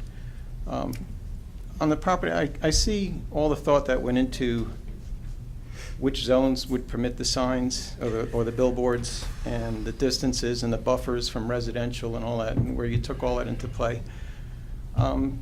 With the magic number that you came up with for the 5,000 feet in between signs, out of all those zones in this municipality that this ordinance is regulating, what percentage actually fits the profile and qualifies that, it doesn't matter about the zone really. That 5,000, you said the relief is just going for variance. Out of the planner, when he looked at it, what percentage of all these zones can you actually use this conditional use without applying for relief for the distance between the billboards? Because it kind of just limits it if it has any. He just used examples along that small stretch. So I was just curious when they came up with this. In reality, where does this ordinance even come into play? It's limited use. I've been involved in a, let's say, alternative energy ordinance in the past. And the planning board made it so prohibitive, like the setbacks on all the properties are where you actually could put a wood-burning stove, put you on your neighbor's property. So it didn't mean a darn thing. And you permit it, but then it's prohibited because of all the restriction. This 5,000-foot thing, I don't know, I guess you gave it some thought, but I don't know if there's a strong commercial with all the zoning. You mentioned various zones in here, which all sounds to make sense, but that distance between the billboards just kind of eliminates a lot of the property owners from actually using this conditional use. Well, I would think there's notable stretches along Route 46, as we identified as you go out past Wolf Road. I would also say the same, although it's limited also on Route 80. I think it was fairly pointed out there's probably limited sites on 206, but we're also talking about both sides of the road. And, it's also, again, goes back to not overpopulating the township with the signage, because if you do, then it really, defeats the purpose of the ordinance as well. It's basically to avoid the sprawl of signs and to have it in such a way that, yes, there might be limited opportunities. It doesn't preclude it overall, but to the point about 206, I understand. It's limited. It's noticeably limited, but it doesn't make it totally impermissible. And on the flip side of that, it tries to, adequately plan for, signs in the future without that overpopulation. All right, thank you. You're welcome. Fred? Thank you. I think first close the public before. Yeah, anyone else from the public wish to be heard on this? You have to go up there if you want to say something again. Off record is fine, but would it help? What, you have to go to the mic. You have to go to the mic for the recording, yeah. Just, would it help if a paragraph of the appeals process was put into this document? Is there a mention of the appeals process to have billboards outside the? But Mr. O, to your point, from a land use perspective, even as we speak right now, the certain relief that's available is to go through the board for, what would be a use type variance. And if something's not in the land use code, it's in this ordinance, the land use code provides for, the mechanisms for relief, or as you said, appeal. It's already in the township code. All right. I wasn't sure if a lot of the concern had just come from the fact that it made it seem more opaque than it actually was because those options were available. But Anyone else from the public wish to be heard on this? Seeing none, close to the public. Mr. Ferrante, I think we left off for you. I second it. Oh, we did it. Colleen seconded it. I forgot. Then we went to public portion. So Mr. Ferrante has to, Do we have council comment? we did the first, second council comments then, anyone? Yes, I have. Mrs. Leyva? I just want to say that I think that Mr. McGarty really did a great job in analyzing the highway situation, because as we were talking about Route 46 and, being in real estate, I have listed and sold houses on Route 46 that are residential, and when the town made some changes, they changed that area to a C1, so it is commercial, and at some point when people purchase it, they can make it commercial or keep it residential. So I think that that was excellent, because there was a big, long stretch where we have it all mixed in. For instance, between Mount Olive Road and Sand Shore Road, we have all residents, and right in the middle of it, we have the State Farm and CPA office, right in the middle of a residential area. So just say if they wanted to put up a billboard for whatever reason, at that point, they would be prohibited because there's residents on both sides and across the street, because it's a C1. So I thought that was really great that he was able to figure that out. And then going on to like further sections, if you go from Wolf Road up going towards Hackettstown, that whole stretch there, while there's a lot of billboards, this enables those billboard owners to make them digital if they wanted to. That's great. So that's the benefit there. And then one question I have. Just to make an announcement, we're almost out of tape, so I don't know Okay. what happens if we run out of tape. Then She we're just out of it. informed us we're almost out, so. How many minutes do we have left? We got about 8 minutes Okay. left. So I'm going to talk really, really fast. Then my question is, Michelle, you want to try and record it in case, other than that? if, No, recording for the video. Oh, recording, yeah, Oh, that. video's out. It'll still be Video. on. Oh, all right. I have plenty of tape Go here. ahead, I'm sorry, go ahead, Ms. Leyva. if somebody wants to put up a billboard, like the property, they have to own that property, correct? They can't just all of a sudden decide to put a billboard up on state property or No, right. municipal You have to be the property. one or. You have to be the owner. And give consent to, Or lease. potential Or Or lease lease. it out, okay. Yes. Mhm. And there's a process for Right. that as well, okay. Correct. Thank you, I'm done. Thank you. Anyone else? Mr. Owen? I would like to at least hold off the passage of this ordinance so we can have Mr. McGrory here. Now, that is not at all to say, to disparage any of the work that he has done and the planning board has done, but I think some of the questions that were raised by the public deserve to be answered by Mr. McGrory himself. And as long as preventing the final passage of this ordinance does not harm the township or any applications currently pending, I would like to see, him address some of these questions before we adopt it. Okay. At this point, I'm going to ask for a roll call anyway, and with the amendment that he put in here, the amendment of the 450 feet. except Right, where the amendment would be we're in section 4B. It would be, except as otherwise specified, the maximum sign area shall not exceed 450. What does he have to Yeah. do? Could you? Yeah, amend that. Okay, Yeah, could John you- will amend that. I'm sorry. Okay, could you just repeat that, Fred, because Sure. I can't hear him over when Yeah. you guys are talking, so I need to. Section correct. 4B would say, except as otherwise specified herein, that's the change. The maximum sign area shall not exceed 450 square feet. Thank you.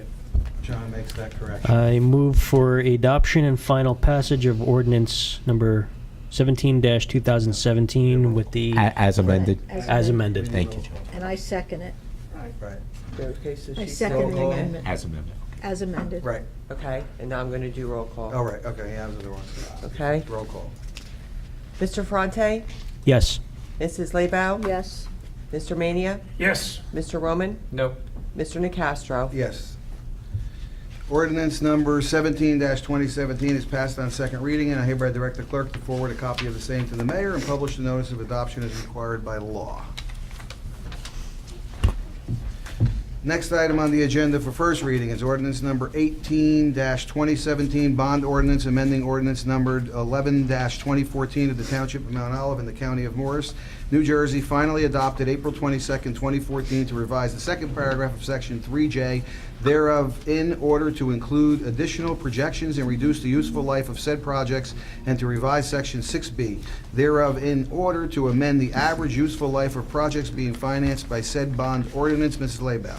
Thank you, Mr. President. I move that ordinance number 18-2017 be introduced by title and passed on first reading, and that a meeting be held on August 8th, 2017, at 7 p.m. at the Municipal Building, 204 Flanders Drakestown Road, Bud Lake, New Jersey, for a public hearing, consideration of second reading, and passage of said ordinance, and that the clerk be directed to publish, post, and make available said ordinance in accordance with the requirements of the law.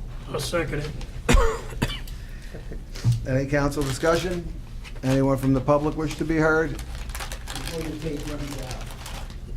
What's that? Before the tape Yeah. runs out. Gonna run out. Joe Fleischman, 34 Karen Place. I wish the mayor was here because I would personally like to thank you, Mr. Mayor, for putting in the newspaper the other day that you will be, with the administration, reinstalling the opening of, in the budget for the opening of Bud Lake next summer for swimming. I appreciate it, all my neighbors appreciate it, and I'm sure the township appreciates it. So thank you very much, Mr. Mayor. Oh, I know, we didn't. I'm sure he heard you. All right, Okay, let's go back. We gotta go Ordinance for back, that first wasn't for this reading, one. So we have ordinance for first reading, we did. 18-2017. Right, you got that one? Okay, let's Right. go from the beginning. This is a very important bond Okay, ordinance. so and read it. Let's do it correctly. Go ahead, yeah, Colleen? Oh, I gotta read it Yeah, again? read it again, because we gotta stay, we're on this one, we didn't finish. Okay. That's Hold on, I just gotta turn my page.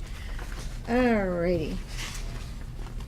I move that ordinance number 18-2017 be introduced by title and passed on first reading, and that a meeting will be held on August 8th, 2017, at 7 p.m. at the Municipal Building, 204 Flanders Drakestown Road, Bud Lake, New Jersey, for a public hearing, consideration of second reading, and passage of said ordinance, and that the clerk be directed to publish, post, and make available said ordinance in accordance with the requirements of law. I second it. Okay. Any council discussion? Anyone from the public on this one? Close to the public, roll call, please. Mr. Fronte? Yes. Mrs. Lebaud? Yes. Mr. Mania? Yes. Mr. Roman? Yes. Mr. Nacastro? Yes. We have, how many do we have here? Three Three. consent resolutions. Does anyone wish to move any to non-consent? Does anyone have any questions on these? Mr. Mania, would you move resolutions 1 through 3? I move consent resolutions 1 through 3. Second. Anyone from the public wish to be heard on these? Close to the public. Any council? None. Roll call, please. Mr. Fronte? Yes. Mrs. Lebaud? Yes. Mr. Mania? Yes. Mr. Roman? Yes. Mr. Nacastro? Yes, Mr. Roman, would you move the bill list, please? I move for approval and adoption of the bill list. Second. Any discussion? Roll call, please. Mr. Ferrante? Yes. Mrs. Laybow? Yes. Mr. Mania? Yes. Mr. Roman? Yes. Mr. Nacastro? Yes, any administrative reports that we didn't cover? Just remind, we need a resolution for an executive session. Yes, that we have. That'll be up. No reports. Thank you. Any old business? Any new business? Any legal matters? You don't need to hear from me anymore. Council reports. Mr. Ferrante, do you have anything on Lake Environmental or Library this evening? Nothing tonight. Ms. Laybow, anything on Nothing TNR? tonight. And open space and economic? None? Nope, Mr. nothing. Maney, anything on planning or? Planning board, the planning board commented on our study for Chuck McGraw to do the study, on the redevelopment study. Okay. And we got quite a few accolades from the planning board. Okay. Health Department, we have a meeting in July. There was a few reports on there. They just had their senior picnic last week, 125 people, and they were at the carnival. And we're working on the overlook issues, and we'll update you on those as well. We didn't forget that. We're in the process of that. Mr. Roman, anything on Pride or Recreation? Nothing on recreation. Pride, Mr. Casey, I was wondering if you could look into the Pride Committee by the Bud Lake Beach had paid somebody to do some plantings in there, and unfortunately the DPW weeded a little bit too aggressively. And I was wondering if you could just double check that and see if we can end up mitigating whatever issues happened there. Yes, sir. Thank you. Sorry to rush you. Nothing there. Anyone from the public wish to be heard any more on this? Close to the public. Any Joe, council comments? John? I have the mayor's report. Well, It's okay. it's okay. We're going to get the executive. Any comments? John? None. Colleen? I just want to thank Mr. Casey for the fantastic, thorough job he did on the sewer. 2, Um, 3. Checking out the sewer. and- Sorry. She's counting down to me. Oh, okay. So, We're out. thank you very much. It was extremely informative. It's all right. We're good. John, anything? Yeah, just comment on Chuck McGraw. He did a lot of work on that Yeah. billboard ordinance, and I'm not rushing anybody. I just was worried about the tape. I think you did a fine job. Thank you. Alex, anything? I have nothing. And I have nothing. Do we have a motion? Oh, Colleen. Sorry, Oh. let Oh, Claudia do the Claudia, report. now you can do that. Go ahead. I just want to congratulate Greg Stewart on his daughter's graduation, receiving her master's. The carnival was a huge success, 21,000 visitors on Saturday. August 1st is National Night Out from 6 to 10. Next event, Touch a Truck, Food Truck and Fireworks, August 26th. Republican Club will be hosting a fundraiser for those councilmen who are running for re-election at Jersey Girl. Follow Mount Olive Republican Facebook page for more details. Thank you. Do we have a motion to adjourn? So moved. All in favor? Second. Into executive Executive session. Someone, Colleen, will you take us into executive session? Yes, thank you, Mr. President. According to Section 7 and 8 of the Open Public Meetings Act, I make a motion, we move into executive session to discuss which Personnel. personnel, There'll be no action noting taken. that the minutes will be available upon conclusion of the issue, and no action will be taken this evening. Now we have, all in favor? Aye. Thank you. Opposed? None. None. Thank you. Motion